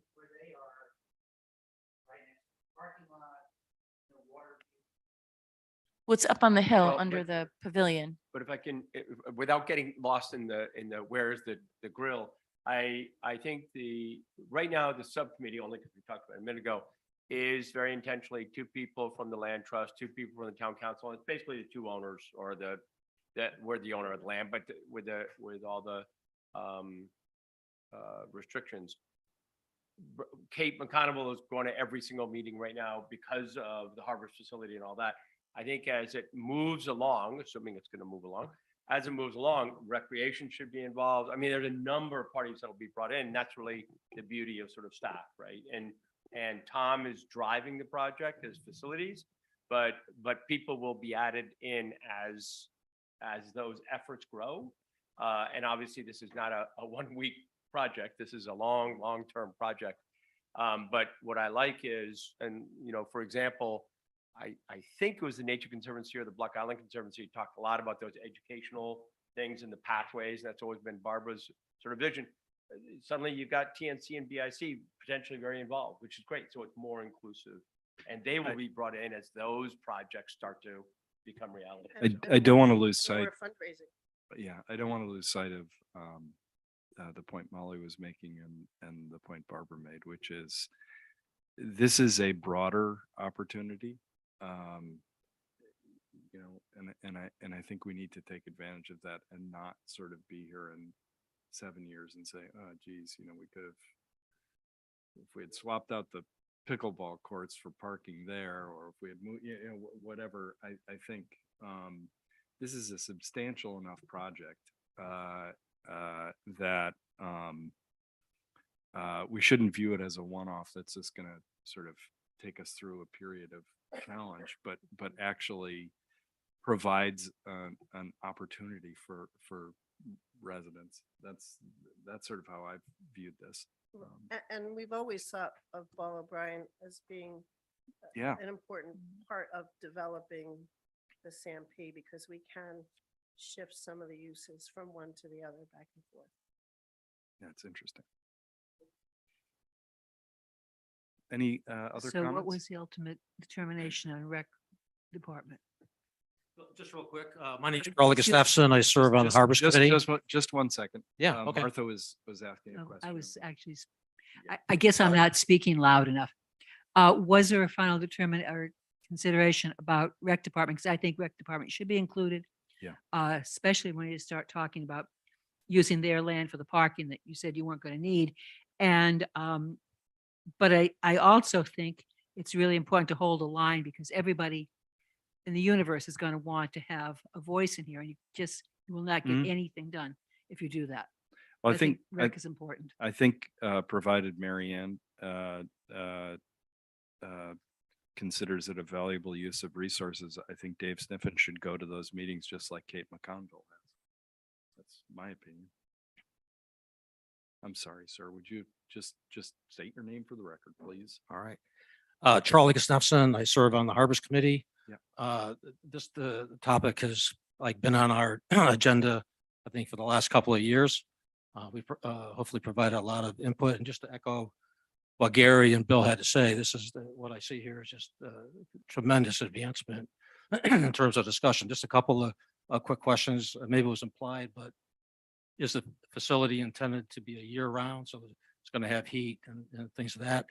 And is there a clear line of sight from that second floor for the Harbors Department to be able to look out over the whole pond? Yeah, as you know, they're working off the deck of the barge at the Or, or the Block Island Marina, so they're about 15 feet above grade. This would be 20 feet above grade. Okay. At the middle level. Okay. And We- one we of the, did just to complete that thought, we did look at putting the offices on the third deck for that reason, but that requires a elevator. So as long as we had ADA access to the middle floor directly off the ground, then we don't need a lift. okay. Well, you might want to think about cameras off that third floor that would look out, that's an opportunity. But one of the things that we had talked about too is having a small concession stand like that is out at the beach, the town beach. From a revenue generation perspective, lots of people are going to be there. All those things are on Yeah, the let's- list. We're also looking at staffing and town employees, seasonal employees, which are, Harbors Department's plenty big. as Those it are is. details for another day. Yeah, but I think, and we're, at this point, we're just getting the fundamentals in, as Barbara said, the 80,000 foot view, and we'll zero in as we start approaching reality. All right. Well, thank you very much. Great work. you. Amazing. Thank you, As Gary Tom. said. Anything else on this? Oh, Gary?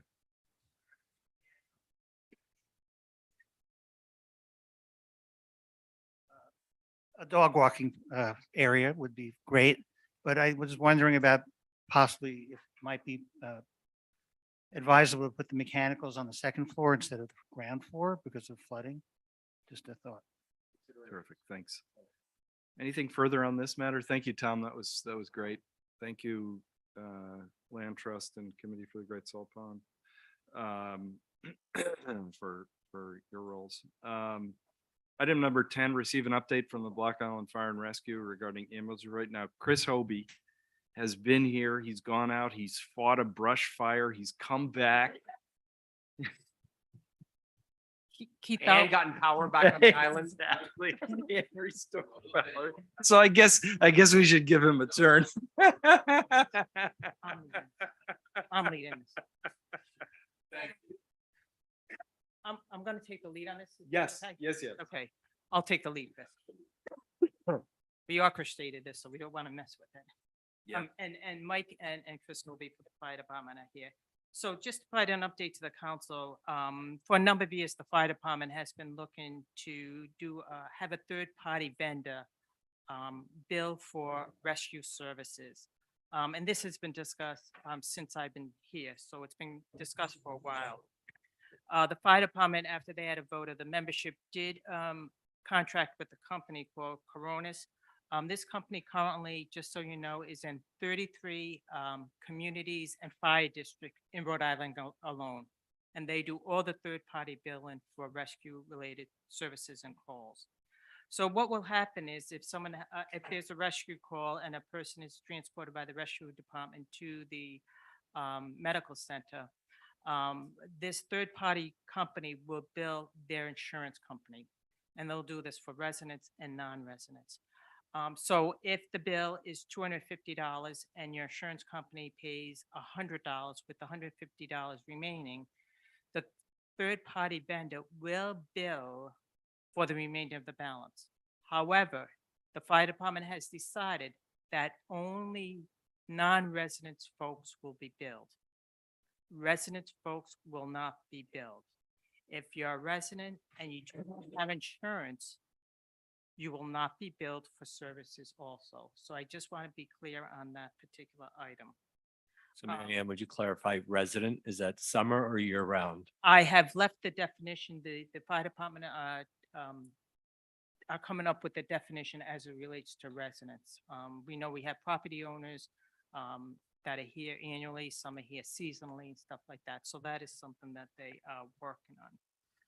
Also, just so you know, there is no additional work for the rescue team or the fire department to implement this. And like I said, the third party is currently providing the billing for 33 fire districts and or communities in the state. Also, what the fire department did tell me, about 2% of the rescue calls are for residents and the remaining is for non-residents. So obviously, based on that percentage number, it's pretty significant. They have contracted with this company as of January 1st that the contract was signed. However, it's going to take a couple months for this to be up and running. So I did say to them when they brought this to my attention that I thought it'd be best that they do come to the council and update them that this process will be implemented or has been implemented. It'll be a few months before it's fully operational. However, the fire department has been discussing this for a number of years. And there was a vote of the membership approving this implementation, and they are moving forward with it. Thank you, Mary Ann. So Mary Ann, does that party then do third-party collection if they don't pay, or do they then sub that out as well? So no, what they do is that particular company will bill the individual a number of times. And hopefully they'll pay at that point. They most likely will not go to a third-party collection agency because of the substantial costs that they charge to collect those fees. And they will also, if fees are not paid, they'll not go on anyone's credit rating or anything like that. They're not doing any kind of credit reporting or anything like that. I really appreciate this. I know we talked about this at, I know how hard you guys have worked on this. I know it's not not without its own internal controversy. But as you guys know better than I, towns across America have been doing this for decades. And I know during our budget conversations last year, you guys were very clear about your intention to really push on this. It's not an easy thing to push on, and I want you to know that I recognize, and I'm sure others do as well, that you made a commitment to work on this and you followed through on that commitment. So I just really appreciate that. A quick number there, 2021. Hey, Chris, can you Oh, just go up Chris, to the yeah, mic? come up. Sorry. Thank you. Chris Holby, Chief of Block Island Fire and Rescue. Just a quick numbers to give you, maybe some of you don't realize this, but in 2021, we rescue runs alone were 396. This year, 427. So they keep growing as more and more people come in, and yeah, it's going to keep going on. So thank you. Thank you, Marion. Yes. What were those numbers again? Excuse me? What were those numbers again? 2021, 396. And 22 was 427. You only have those 2 years. Yeah, I could bring you more if you want. I just did the last 2 years. But I think the graph does look like this, Yeah. right? Then if you put in our calls in there for alarm calls and fires and assist and everything like that, we're well over 600 calls a year. Oh, and can you tell us about the fire quickly? Excuse me? Can you tell us about the fire quickly? I did not hear you. Can you tell us about the fire? Oh, tonight. Yeah, just a So little. Connecticut Ave, there's a house on the road right there that had a large burn barrel, 275-gallon drum. Yeah. Loaded it up, lit it off, and somebody driving by was concerned, and Yeah. that's what it was. So thankfully it was that easy tonight, and Can I take those anytime. if I could just zoom out a little bit on this. This isn't a question for you, Chris. It's just a comment. As we experience what we've experienced, the kind of growth, I think it becomes more and more necessary to look for places to ensure that you don't have residents, property tax payers subsidizing the activities of visitors. That doesn't mean we're not welcoming, but we have to be looking for these places. Economists say, use the term monetize. Where visitation can be monetized and used to defray public costs. And I think this is an important and great example. We were talking about one the other night, a few agenda items ago. The dump kind of falls into this. The landfill kind of falls into this. Train station falls into this. And there are a number of them. I think we all probably have our own, but I just really appreciate the work, and I think it's important as people watch this video or attend here that I think on this council there is a desire to look at those areas. And our intent with the money collected would go to offset operating budgets and capital expenses. Great. So my only concern here is, and I'm sure it's one that you guys are already addressing though, is like to really clarify what's a resident and then have it maybe run by the town lawyers, or, I mean, Mary Ann would have to be in on that too, because, are we talking about taxpayers? Are we talking about, children of taxpayers, house guests of taxpayers? Like, you know what I'm saying? Like to have it be something that's like, It's not super black and white, clear. as you're saying, so it's something that we'll be working on, and as this goes along, there'll be some hurdles, and and we'll keep adjusting it and tuning it, and we'll get it. It's worked, like Marion said, for 32, 33 departments in Rhode Island alone, never mind all of New England, the country. And each department has a little bit differences, and they work it out, and it's been very successful for the last 15 years across the country, anywhere or more. Yeah. But, Thank you. okay. Any more? Chris, real quickly, and Mike, this is a great move. You know, I felt strongly about this one because I think Yeah. it's the right thing. And I think especially when it's 2% is residents. As you may know, we actually have 3 or 4 different definitions of residents between harbors and mooring. I mean, it gets a little kooky. So I'll do that.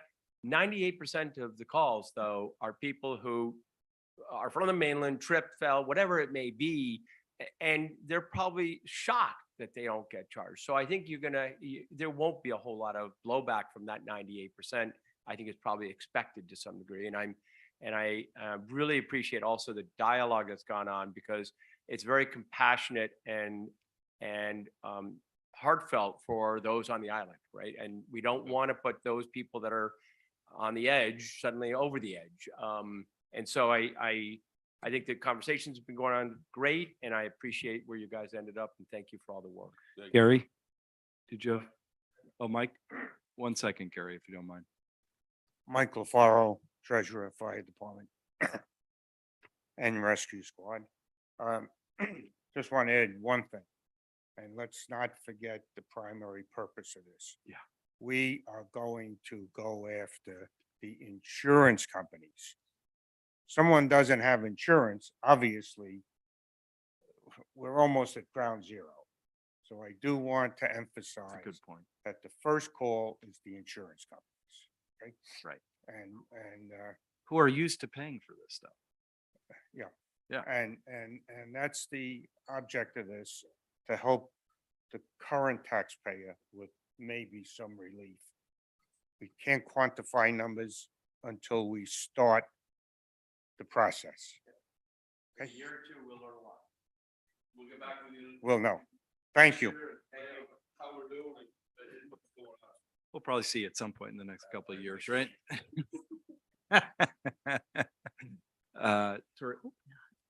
You don't need anything from us on that, Marianne? Sorry, this was strictly an update. Terrific. Thank you so much. All right, wonderful. Thank you, guys. This too is a Marianne lead. Discuss and act on a resolution allowing the New Shoreham. Oh, sure, Gary. Sorry about that. I apologize.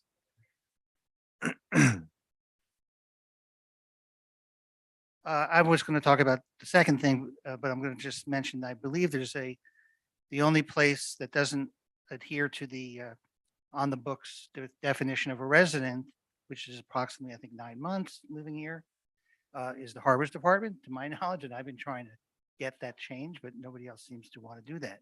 I don't think summer residents, second homeowners should be on par with the residents that live here year round in general. And there is something on the books that addresses that. But anyway, what I really wanted to get up here and say is, with this continued steep demand for the services of fire and rescue squad, how much longer is it sustainable that they're either not getting paid like per call, or there's a full-time force for the summer? I think that really, needs, they're too humble to say that, I think, but I think they need to get paid. Well, I know from conversations I've had with Chris and others and with Marianne, that conversation is very much front of mind. I mean, Well, it's good to hear. You're right to raise it. They're doing, they're selfless. I mean, Yeah. anytime, 24 hours a day, they're on Yes. call. Yeah. Yes. And right. By the way, did the power get back on yet? Does anyone know? Well, no, you're running on a generator. The rest of the town's been out since. No, the island is running on a The generator. island's on- town. Oh, so the whole, I'm sorry. I Yeah. thought, it was just down. All that Yeah. was- Oh, great. Okay. Fortunately, it's only $18 a gallon. Item 11, discuss and act on a resolution allowing the New Shoreham Police Department to collaborate with non-adjacent Rhode Island municipalities and police department through a proposed statewide mutual agreement. Marianne? So what's before you this evening is a resolution. I received this resolution. It's been also reviewed by a town solicitor by Colonel Wenquist, who is the chief of police in the city of Cranston. The Rhode Island Police Chiefs Association had been working on a mutual aid for non-emergency situations for a number of years, and they finally got something in place with the inaction of the Rhode Island enabling legislation with Rhode Island general laws in 2021. So what's before you this evening is asking you to also approve this resolution. It has been a similar resolution, a little different than ours because of it's Block Island. Has been approved by a number of communities throughout the town, throughout the state. This will now give us the opportunity to reach out to the police department for non-emergency mutual aid. I see this being used sometimes during the summer months if we need police details to come out here, things of that nature. What's good about this now is because of the mutual aid, and it's been through Rhode Island general laws, the liability and the exposure and things that we were always concerned about before with mutual aids has now been addressed. So I'm asking and recommending that the council approve this resolution as presented. Our town solicitor has reviewed it on behalf of the Thank you, Marianne. Any comments from the council? What is the risk to the town or any downside? I cannot see any risk or any downside to this to the town, and I can let you know based on what the Colonel in Cranston has sent me already, I would say of the 39 city and towns, I'm looking at probably about 28 have signed off on this already. And he sent me this some time ago, and he has also followed up with me recently want to know the status because other communities have also signed on. If I can, I would say the risk is actually not doing it. Because then we can't get, it's already gonna be hard enough to get officers if we don't have this. Good luck, so. Yeah, and now and in the future, we're going to grow more interdependent rather than more independent. Who knows what the whole policing and stuff is going to look like 20 years from now, but All right, motion to move it forward. yes, please. I make the motion to move it forward. Do I have to read it exactly how it is? No, no. Second, Any discussion of that motion? All those in favor, please indicate by saying aye. Aye. Any opposed, say no. The ayes have it. The resolution is adopted. And it'll be coming around to be signed. Right, all thank you. 3 copies, right? Yes. Review of financial reports is not going to happen tonight. Unfortunately, Amy is under the weather, so we will reschedule that. Favorite part of the meeting. I know, that is, sadly, it actually is one of my favorite things. Item number 13, discuss an act on moving funds from the contingency line to the deer management line. Marianne, do you want to tell us what we're doing, Well, I can please? run with this. As Amy advised the council a few meetings ago, when something came up about deer management activities that we had budget funds and the funds was not enough that had budgeted, and someone had asked as to whether or not we'll continue with it, and the answer to that is yes. So what's before you this evening is a request authorizing the finance director to use up to $6,000 because we're still waiting for final numbers as we continue on in the hunting season from the contingency to support the ongoing deer management activities. As a reminder to the council, you did use some of this contingency fund not too long ago. We committed $21,000 for supporting revaluation.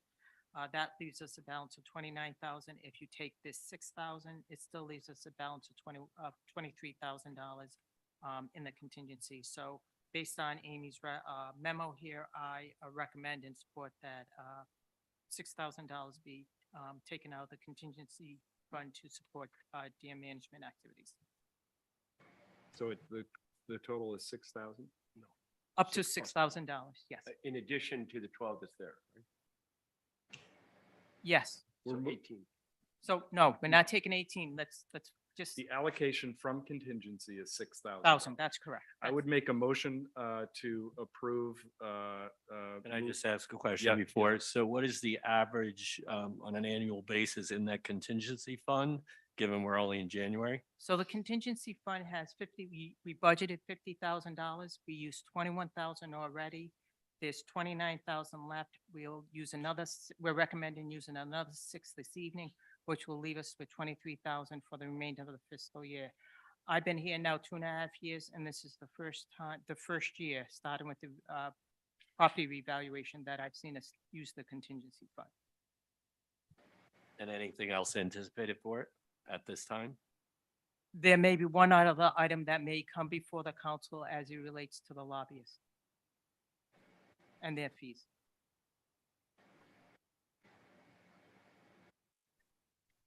All set. I would make a motion to approve a transfer of $6,000 from the contingency line to the deer management line. Any discussion on that motion? If not, all those in favor indicate by saying aye. Aye. All those opposed, no. The ayes have it. Transfer is made. Okay, I just have a question. It's vaguely related. Do we have a deer task force? No. Well, technically. Well, we have it, but we So don't have a quorum. Okay, so I- can we put something on agenda to Yes. reconstitute that and deal with realistic expectations? Yes. And maybe we can get some people who are actually interested in doing that. You and I are on exactly the same page. Okay. I just couldn't get it on because I was Yep. away, but yes. What's that? I'm sorry, we're gonna make it. We have that item up for discussion. The council requested that we do a work session on how we are moving forward the deer task force and whether we would reconstitute that. And that is scheduled for a work session in March. Thank you very much. There are people who are interested, but Hmm. we might have to restructure it. Yes. Item 14, receive and act on a report of town manager.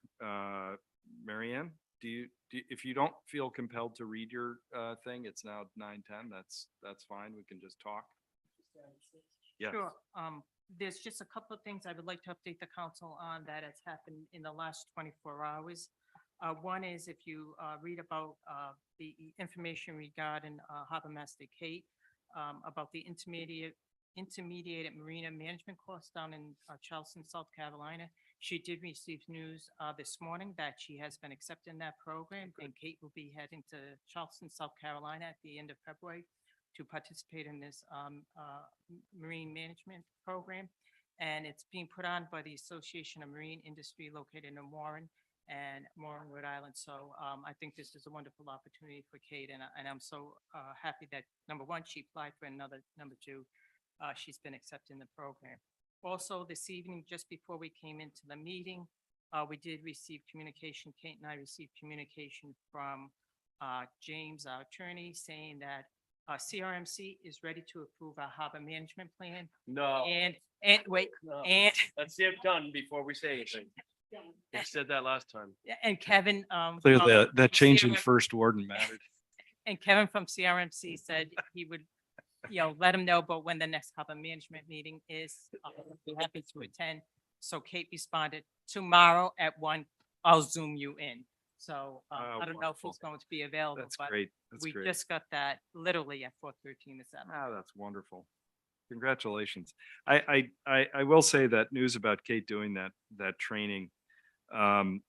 First of all, I know that she wouldn't be doing that without your commitment, Marianne, to ongoing training. And I just want to acknowledge that, because I think it's really, really important that we, not just for Kate, but across town government, are doing all we can to have everyone get state-of-the-art training. So that, to me, is a bright spot on this agenda, is Kate, Kate doing that program. What's that? I know. Keep Kate going, is the keep bright- going. Kate is a bright spot. Yes, absolutely. Discuss, item number 15, discuss and act on the appointment of Daniel Prentice as special legal counsel representing the town regarding CRMC application number 2022-12-023 Ballards Inn Realty LLC, and to direct the town solicitors and attorney Prentice to participate in CRMC application number 2022 process in order to ensure town natural resources are protected. I don't know how many of us have seen it, how many of the public has seen it, but James Callahan, one of our town solicitors, sent a very compelling and direct letter to CRMC about the application currently before it from Ballards. It was, I thought, very thoughtful and well-reasoned. I think it was shaped very much by Dan's expertise in these matters. I think it's fair to say that is a very, very small number of lawyers with real granular day-to-day expertise on CRMC, particularly on contentious dockets. And I also would argue that a lot of the questions that are in play around the use of what I personally view as public trust land at that Ballards Beach are as significant for us as, for example, the last thing Dan worked on for us, which was Champlain's. We have got to figure this stuff out. We have got to have sound, active advice and an active and sound voice. So I don't know whether, if you haven't seen it, email me. There's a great article in the Boston Globe 3 days ago, I think it was, that talked in great detail about this letter that James filed. Was really very, very positive. Anyway, I would make a motion to appoint Daniel Prentice as special legal counsel representing the town, and direct them, the town solicitors and Attorney Prentice, to participate in the CRMC application regarding Ballards. Second. Can I jump in really Please. quickly here? Can I actually make that motion subject to us receiving a legal service agreement that will be reviewed by James and I? You withdraw your second. I draw my second. Subject. I have a question. Yeah, let's just get the motion on the table and then we'll go to discussion. Subject to the receipt of an acceptable, what is it? Legal service agreement. Legal services by agreement. Thank you. James and I. Terrific. Second. Okay, will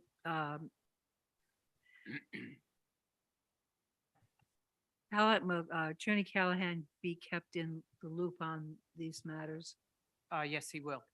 Yeah, that's all. That's I believe, Marianne, you told me that Prentice works for Callahan, or for that firm, excuse me.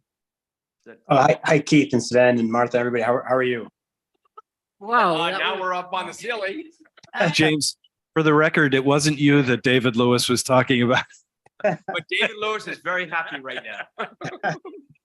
Right. We lost video communication about a couple hours ago. But we've been here. It came through really loud. That's why we're all laughing and awake. We plan on working with Dan on this project throughout. Dan does not work for me. He's much more skilled than that, but we will work together in this application, and looking forward to it. Thank you, James. Thank you. Just wanted to clarify that. Thanks a lot.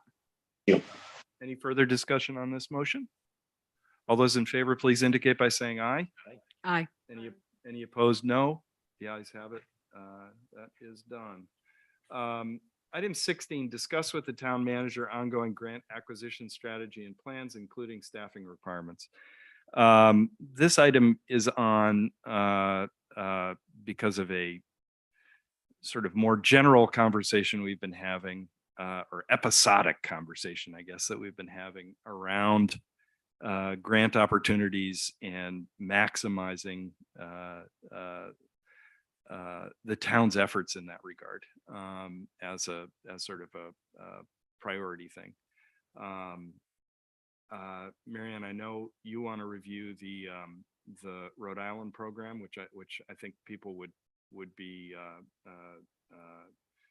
very anxious to hear about, very interested in hearing about, and then we can talk, and perhaps, you know, as we move on through the budget process, you know, talk about whether you know, we need a person or persons who wake up in the morning saying, where can we get some grants to pay for some of this stuff?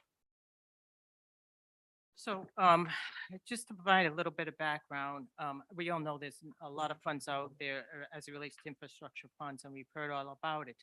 And the town has been somewhat successful over the year, with some grants that we got and some other grant opportunities that we're currently involved in and that we're waiting to hear from them, and we're fairly optimistic. The town planner applied for a grant, through the Rhode Island Infrastructure Bank. We got $250,000, which was basically for, or is for, the utilities for the Boyle O'Brien property for the affordable attainable housing project. The Housing Board just submitted a grant application for that project, and that $250,000 that we received allowed us to hire engineers to do a lot of engineering work for that application process. So that application was just due that the Housing Board applied for on January 12th. Kudos to the time and effort put in there by the Housing Board, led by Cindy Pappas. So we're fortunate enough we have folks that are helping us out there. Even though the money is coming via RIDOT, we did receive a commitment from RIDOT that they're committing $20 million at the start of the next fiscal year for the federal government, which starts on October 1st, for road work in the town as well as the harbor facility. Granted, we didn't apply directly for it, but they've told us how those funds are coming about. There were also one other grant application I can't get into right now because we're still in the application process. Another one that we applied for through Rhode Island Public Transit Authority. What we're starting to see with a lot of these infrastructure funds, it's best to do it collaboratively with other agencies. So RIPTA put together and invited any municipality that wanted to participate in a Safe Street grant opportunity. So I said, yes, Block Island would like to participate.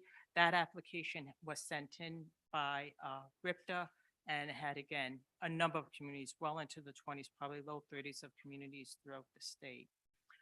So what we are now doing, working very closely with the town planner, there's an agency called Compete RI. It's a nonprofit agency. They received about $500,000 of funding. And what they are doing is they're providing us with any community in Rhode Island with grant writers, engineers, any kind of services we need to apply for grants.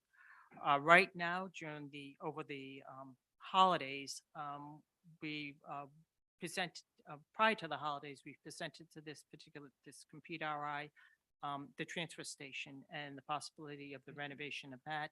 Because we were still pretty much in the beginning infant stages of planning and we didn't have a plan, they said, it looks like you need some more information that you don't have. They suggested some equipment, which Sean McGarry mentioned just recently. So we did apply for grant application for that. I was also on a meeting with Jim Jeremiah and John with the water company with Allison and myself just earlier today. We received some information from them. We are going to submit the information again to this Compete RI, and they're going to look through the 274 grant opportunities out there to see if anything in that laundry list of grants that qualifies for the water source. So what we're doing is we're strategically working with the town planner, picking certain things based on our 6-year capital plan that we have in place. Now that we've seen the harbor facilities and what we have here with the facilities that Tom was just presented, Tom will work with myself and Allison to come up with a narrative to get this back to Compete RI, and they'll go through the list and see if there's anything available. Also, there's a lot of small grants that staff have applied for that we have received funding for. Kate just is in the process, and we're pretty confident we would see this, a grant to overhaul some of the pump out boats. Also, the Rhode Island Interlocal Trust provides small grants, safety grants of 1,000 here, 500 there, 1,200 there that staff have applied for that we received.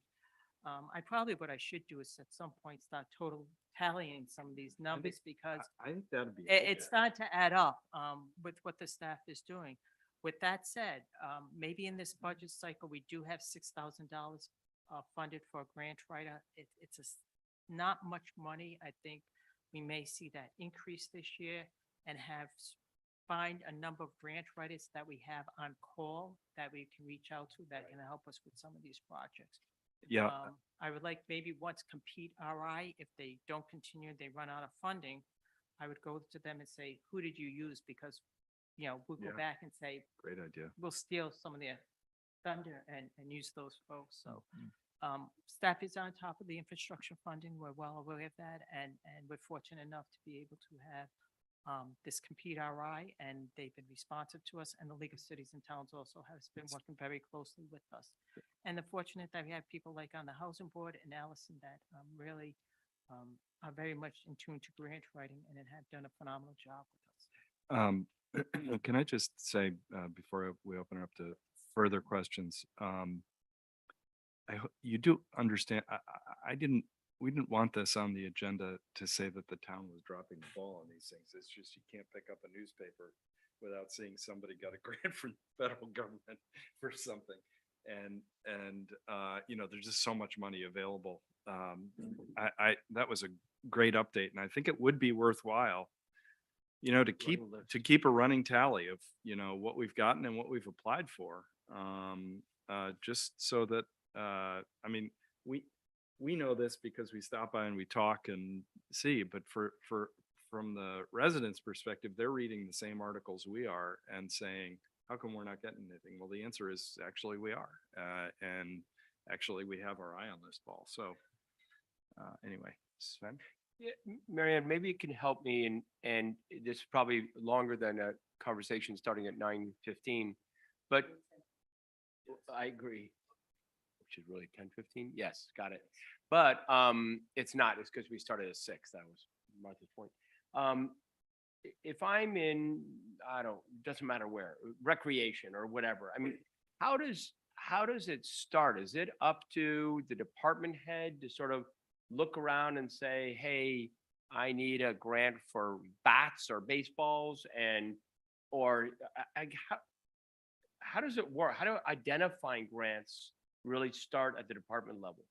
So first of all, the League of Cities and Towns provide us with grant opportunities. They'll let us know. So if it's something's coming out with recreation, then I would let the recreation come on know. Also keep in mind that a lot of these departments, there's statewide, the Association of Rhode Island Recreation Directors, and they find out about opportunities and they let their membership know. Like with Kate has done with the grant regarding the pump out vessels, it's through Rhode Island DEM. Those grants have been around for a number of years. The town has gotten them in previous years, so folks are aware of them. So a lot of it's through networking, believe it or not. And that's how we find out about a lot of stuff. So then sorry, just keep going for a minute. So what worries me is that you got 12, 15 recreation directors that potentially sit around. I don't want to think Machiavellian, but if I were one of them and I knew about a really good grant, I'd be make sure I write really fast and really quickly before everybody else gets theirs in.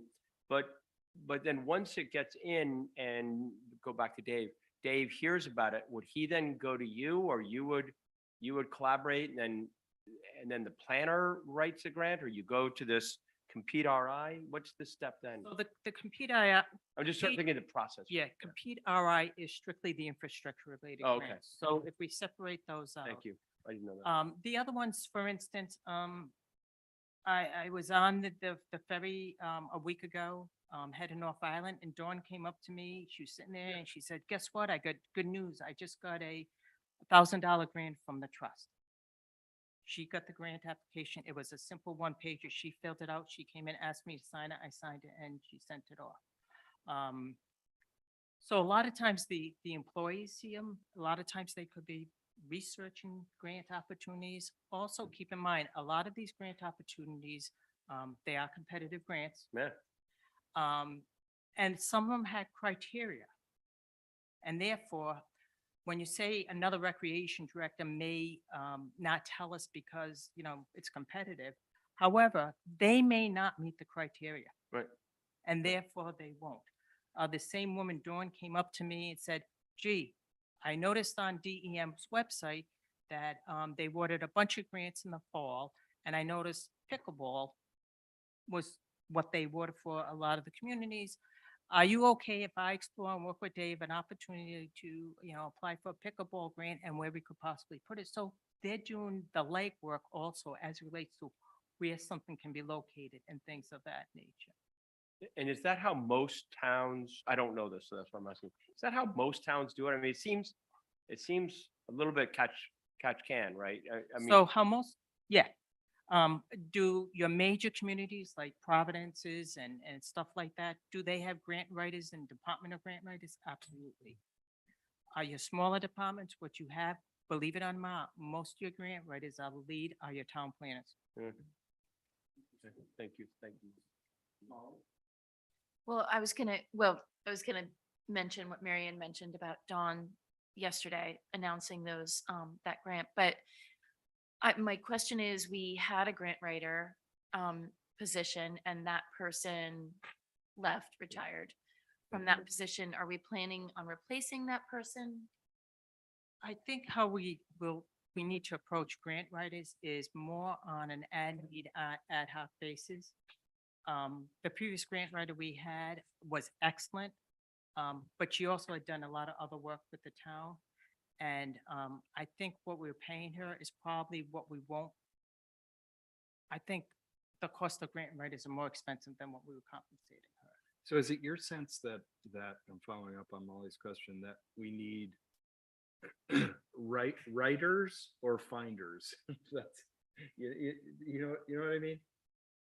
Or identifiers, people who find and identify grant opportunities, or people who write them. And those are not necessarily mutually exclusive. I was just going to say that. Yeah, usually if someone's a grant writer that does that on a full-time basis, also is the grant searcher. Right, on all the gotcha. Grant opportunities out there. And usually will specialize in the municipal sector and things of that nature. So I guess Keith started this conversation by saying, you know, somebody wakes up in the morning and their the first thought in the morning is, where can I go get grants? Or is there a grant out there? Are there dollars out there? And I guess the question is, what's the value of that? And to every department head who's doing an amazing job here, they're thinking as much about, you know, collecting the bats as well as doing everything Dawn and Dave do. And I don't know whether that's worth it or not. That's why I asked about other towns, because it seems to me that while, and I again applaud a lot of the grants that we've gotten, I just don't have any idea what we haven't gotten. And I have no idea, is it, you know, I just don't know the scale of that. It feels to me like there's money out there that we are not participating in. And that's no fault of anybody. It's the question of, is it worth to have somebody that wakes up in the morning, that's what they think about. And that's sort of, and again, I don't know the answer. I think it's a question about payout. I mean, is it worth that? And I think it's something we should consider as we move forward in budgeting or planning. And Marianne knows more than I do about that. But I think that's why it's a good discussion, personally. There is one intangible that you're not going to be able to buy. And that's the passion that the people have who are working on these projects. And in a state like Rhode Island, I think that it's still relatively small. So Yeah, no, That very good. counts Yeah, for a you're right. lot. And Dawn, I can imagine how, we've talked about it. Yeah. I know how passionate she is about Yeah. it. So. Any further comment on this item? Thank you so much, Marianne, for that update. It really was helpful. Moving on to item number 17, review and announce budget hearing schedule. Millie. That's what my notes say. Does that, you want me to run with it or you gonna run with it? Okay, Millie, we'll run with it. So long, George. Nice shirt. While Millie's looking for it, so happy budget season to the council. As you can see here is the budget schedule of the number of hearings, budget presentation, work sessions. The recent change in the charter requires now 2 public hearings, which you'll see, and also the adoption, the warrant adoption, and the financial town meeting. Financial town meetings is always the first Monday in May, and guess what? May 1st is the first Monday. So Amy and I have provided the budget worksheets out to department heads and community organizations. They're due back to us by the first week of February, and Amy and I will then start meeting with the particular departments and community agencies in preparation of presenting the budget to the council on the 15th of March, 2023. And then we also have work session. Keep in mind, I think what we did last year is we did add another work session to this. Yes. Because that's a lot to cover in a period of time, and we added another public hearing was why the reason we eliminate Yes. the work session. Before we had 2 work session, 1 public hearings. Now we have 2 public hearings and 1 work session.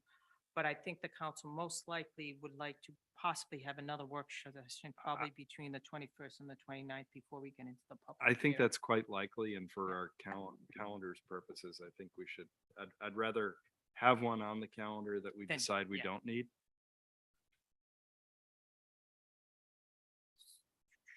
So do you want to put that on now? Do you want to come up with the date Sure. now? Why don't I? Why not? Let me see. So the 21st is a Tuesday. The 29th is the following Wednesday. Do you want to do something on the 23rd or the 27th? 23rd. Only because 27th is a Monday and if anybody's tied up. Thursday's Thursday. better. March 23rd. That was my opinion. I'm sorry. Was not speaking. Let's go with it. At Stop 7? being such a bully. At 7, yes. And what we'll do is I'll work on breaking out who we put where at that. point. Perfect. That's great. Thank you. And I do want to say that for that extra meeting that the charter drove, Molly and Keith are bringing donuts and coffee to the meeting. Exactly. Because they're in part responsible. I don't know what the roll call vote was. I don't care.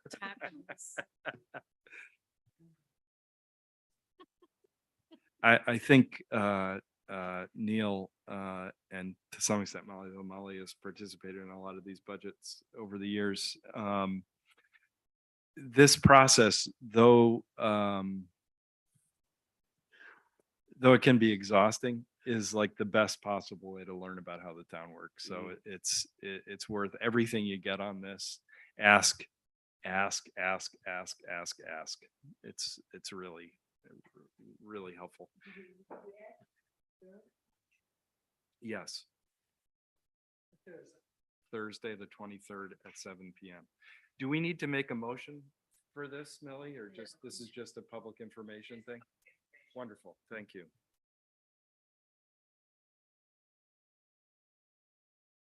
Any further comment on that from anybody? We'll move on to item 18, discuss and act on appointment of town lobbyist Mayforth Group. For some reason, this was not included in our December 5th meeting, was it, where we did 862,000 appointments. Mary Ann, do you want to talk about this? Or? Yes, so if the council, just to remind the council and for the new 2 council members, about a year ago this time, the council asked that I send out a request for proposal for lobbyists. We did. The council did interview and settled on May 4th. At that point, the council asked that the first warden and I negotiate with May 4th. They came in with a little bit of a higher price than we liked, that the council was willing to, at that point, commit to. And we did. We negotiated down to $4,500. Their contract at that point, although it was 3 years, it was for a 1-year term because the council wanted to see how it went and see if they found it was valuable. I'll let the council speak to whether or not I found it to be helpful and valuable on the legislative level and on a number of different levels. And May 4th is presenting to us this evening that they would like to continue for another year. However, they would like to continue at the same price of the $4,500 through the end of this fiscal year and then come back to us. And I'll have them come back to us prior to the finalizing the budget for the out year. I think based on what they're presenting here at when we first hired them, the $4,500 was supposed to be for 6 months. They agreed to do it for 12 months, and now they've agreed to do it for 18 months. So I think it's obviously the council's decision to their appointment. And just, by the way, tomorrow night, we had the first discussion around legislative agendas and what we want to go through, and maybe we need another meeting or whatever. So this will be a very active period for this topic. You know, what do we want to focus on in the state capitol? What do we want to focus on in Washington? Whatever it may be, what are the big issues? Is that fair? Yeah, absolutely. Is someone able to highlight what they've done in the time that we've had? them? Sure. We had an extensive agenda last year. Covered a range of things. And they were sort of, they fall into different buckets. A primary reason that I think the council voted to retain lobbyists was to enhance our presence and engagement in Providence.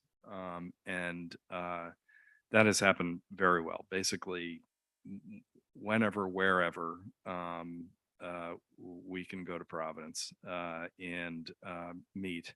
But even more importantly than that, we have someone who's in the Capitol every day who's thinking, does this bill have an impact on Block Island? And that has been, it's something that we can't track as a practical matter. And they have done, I think, very well.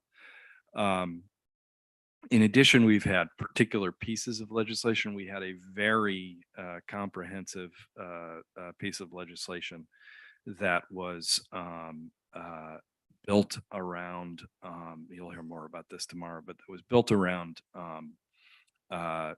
beginning the process of creating a system that had changed our property taxes to represent commercial and residential and tiers of varying types. That bill was heard and actually passed the Senate unanimously, which we were encouraged by. And I think, at least for me, I would like to take another run at this year, which I think is, likely to be more favorable. In addition to that, to those things, and Sven and Martha can opine as well, they have been instrumental in teaching us and advocating for us in the federal appropriations process. It's an area of expertise for them.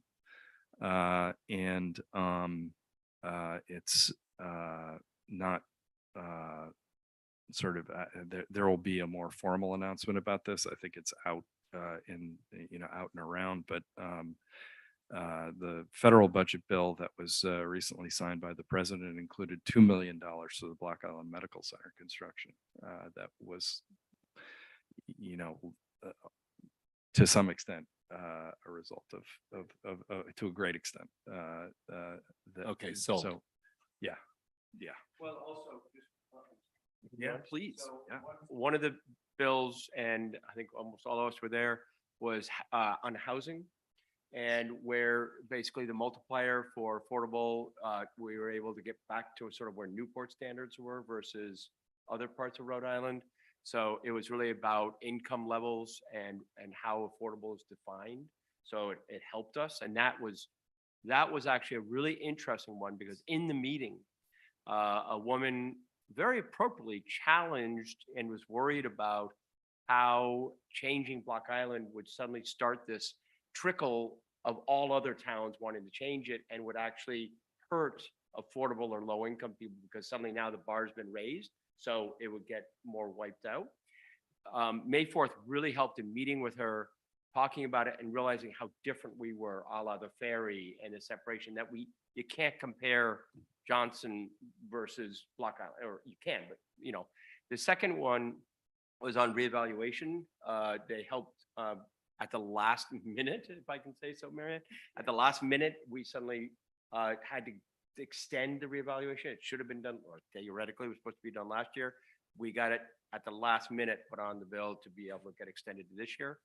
And then everything from, you know, the Maritime Center, the big one that I think is going to be front and center, again, we'll talk about it tomorrow, is the fire barn and first responder type of thing. So that's the kind of stuff they do. And I think while they do have many clients, they are consultants, they are lobbyists, I think they do wake up a bit saying, okay, how are we going to get money for Block Island Fire and Rescue, or whatever it may be.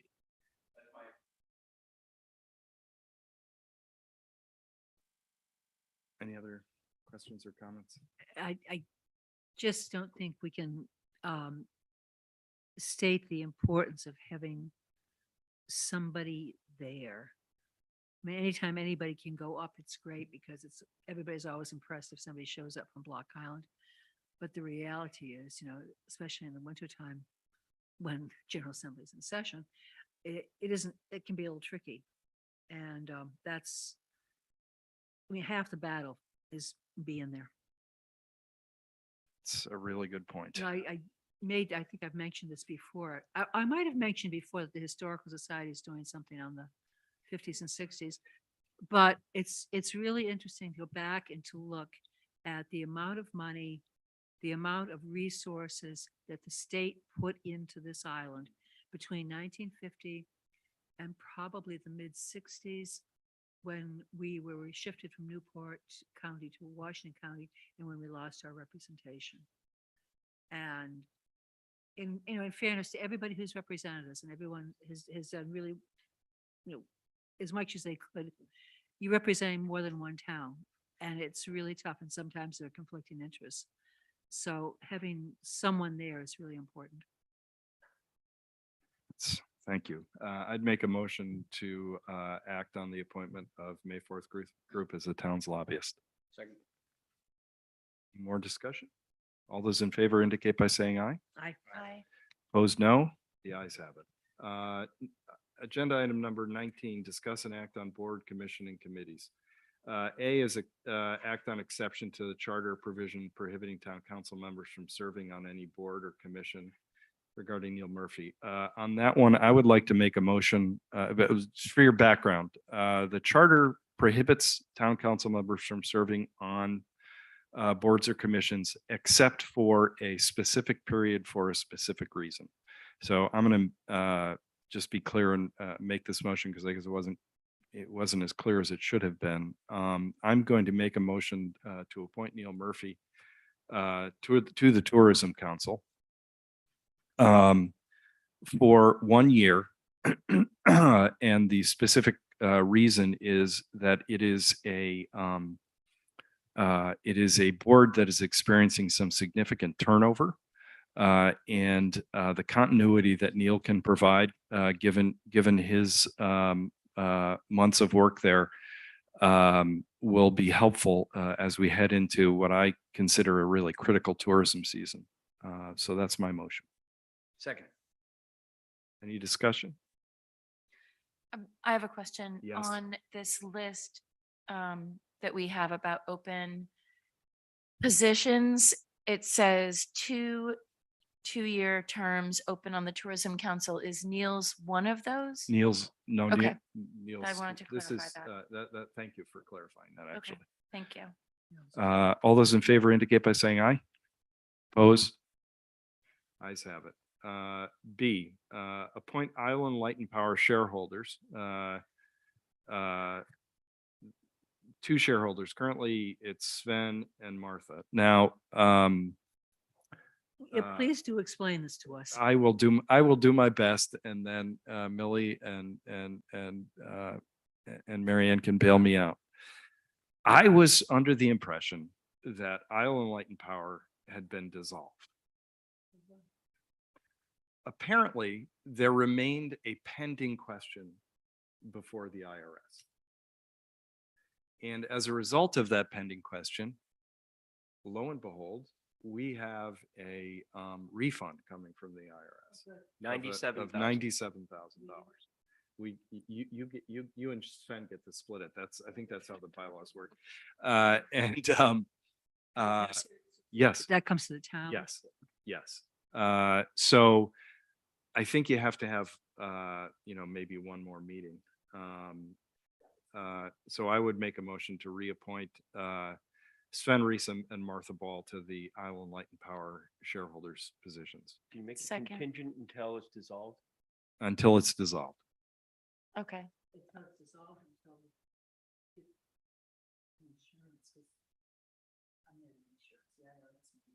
Well, Right. that'll be after, we'll dissolve after. I'm hoping it's a month or two. Well, if I'm it's just afraid dissolved, you- there's no meeting to go to. So I withdraw. Just my straight motion, the way that I Fine. made it, reappointing you two. Any discussion of that? If not, all those in favor indicate by saying aye. Aye. Any opposed, no. That one's done. Hopefully it goes away. Yeah. If the money goes, yeah, I thought that money had come through, but This is one of those bittersweet ones, the appointment of an alternate to the zoning board, because I think Allison Warfel was a really valuable member, Yeah. but I get it. We do have an excellent candidate in Mark McGuire.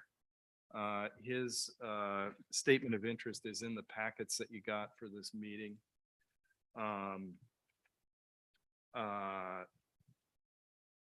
Which I of course can't find. Mark and his wife are now registered voters and residents. Had a pretty extraordinary career and obviously cares very much about the island, and I would move that we appoint him to the spot as an alternate on the zoning board. Second. where, they living here now full time? or That's they back what- and forth? And I have a home, and I have a home on Mitchell Lane, number No, 778. I read the letter. It wasn't clear. No, it's not clear if they're. The only thing I would say, Doug Gilpin was on HTC. Yeah. Doug lives in Virginia. He had as good an attendance record as Yes, anybody. right. Better. Yes. So the motion's been made and seconded. Is there any? Yeah, for further my discussion? education, alternate means a non-voting member that. That's a good question, Neil. So what happens on zoning is you have to have, I believe there are two, if not three, alternates. Because what happens on zoning especially is you get conflicts. So basically, they're like, I served as an alternate, I think, for 2 years, and I don't think there was a single file that I didn't have a vote on. So it's not, come when you can, and, they're actually very important there, and you participate in the questioning and receive all the documents and stuff. And you have to have a certain number of people to vote, so if at the end somebody drops out, you'll still have enough people. Right. You have to start over again. Yeah. All those in favor indicate by saying aye. Aye. Any opposed, no? The He's an ayes. aerospace engineer. Yeah, yeah, the ayes have it. And we know what happens with those kind of guys.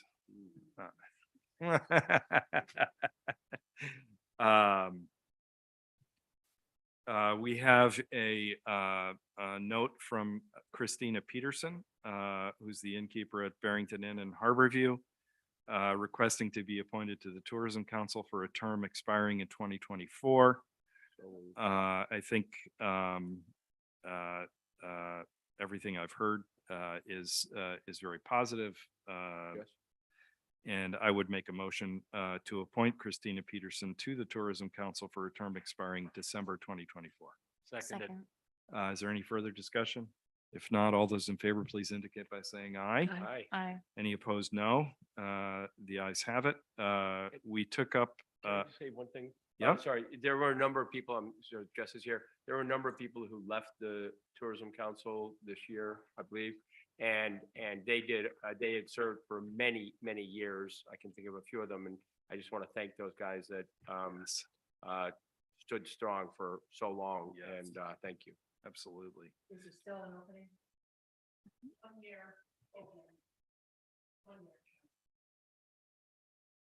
Anybody here want to volunteer? Turtle? Don't- Turtle, jump Oh, based on that. That was unduly harsh. On that. Goodness. And then our standard announcement of vacancies.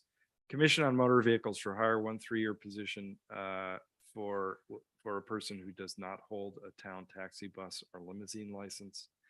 I should have asked Brad. I didn't see him outside the meeting, but they got to find somebody to do that. We've been announcing that one for 18 months. Would you say, Millie? Pretty darn close. Same thing with the Deer Task Force, but we have that on an agenda upcoming. Molly's seat on Police Advisory, which is for 1 5-year term. That's a good one. We have a new chief coming. You know, there's an opportunity there to be an important part of the community's communication with the new chief. And I'm sorry, to that end, Marianne or Millie, can we make sure that Police Advisory, whether it's February or March, is on an agenda to talk, especially after the chief's been here? Maybe it's April, I don't care, but that we have it on the agenda to talk about role, responsibility, make sure they understand the charter, et cetera, et cetera. 1 3-year term on the Library Board of Trustees, 2 2-year terms, or is there only one now? On the Tourism Council, there's only one because we filled one, right? 1 2-year term on Old Harbor Task Force, 1 2-year term on harbors. And do we still have an alternate on zoning, or do we just fill that, Millie? You just filled that. Great, okay. Who's gonna zip to the end on YouTube of this meeting? But I gotta tell you, if you really care about the town, look at these openings that are available. You can really have an impact on the discussion.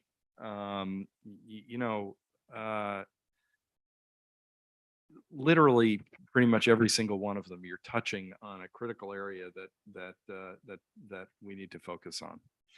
So please put your name forward. If there's no further business, I would make a motion to adjourn. Second. All those in favor? Aye.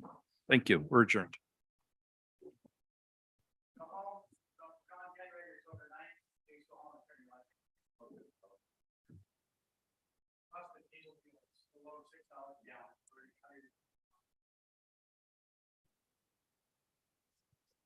Like that.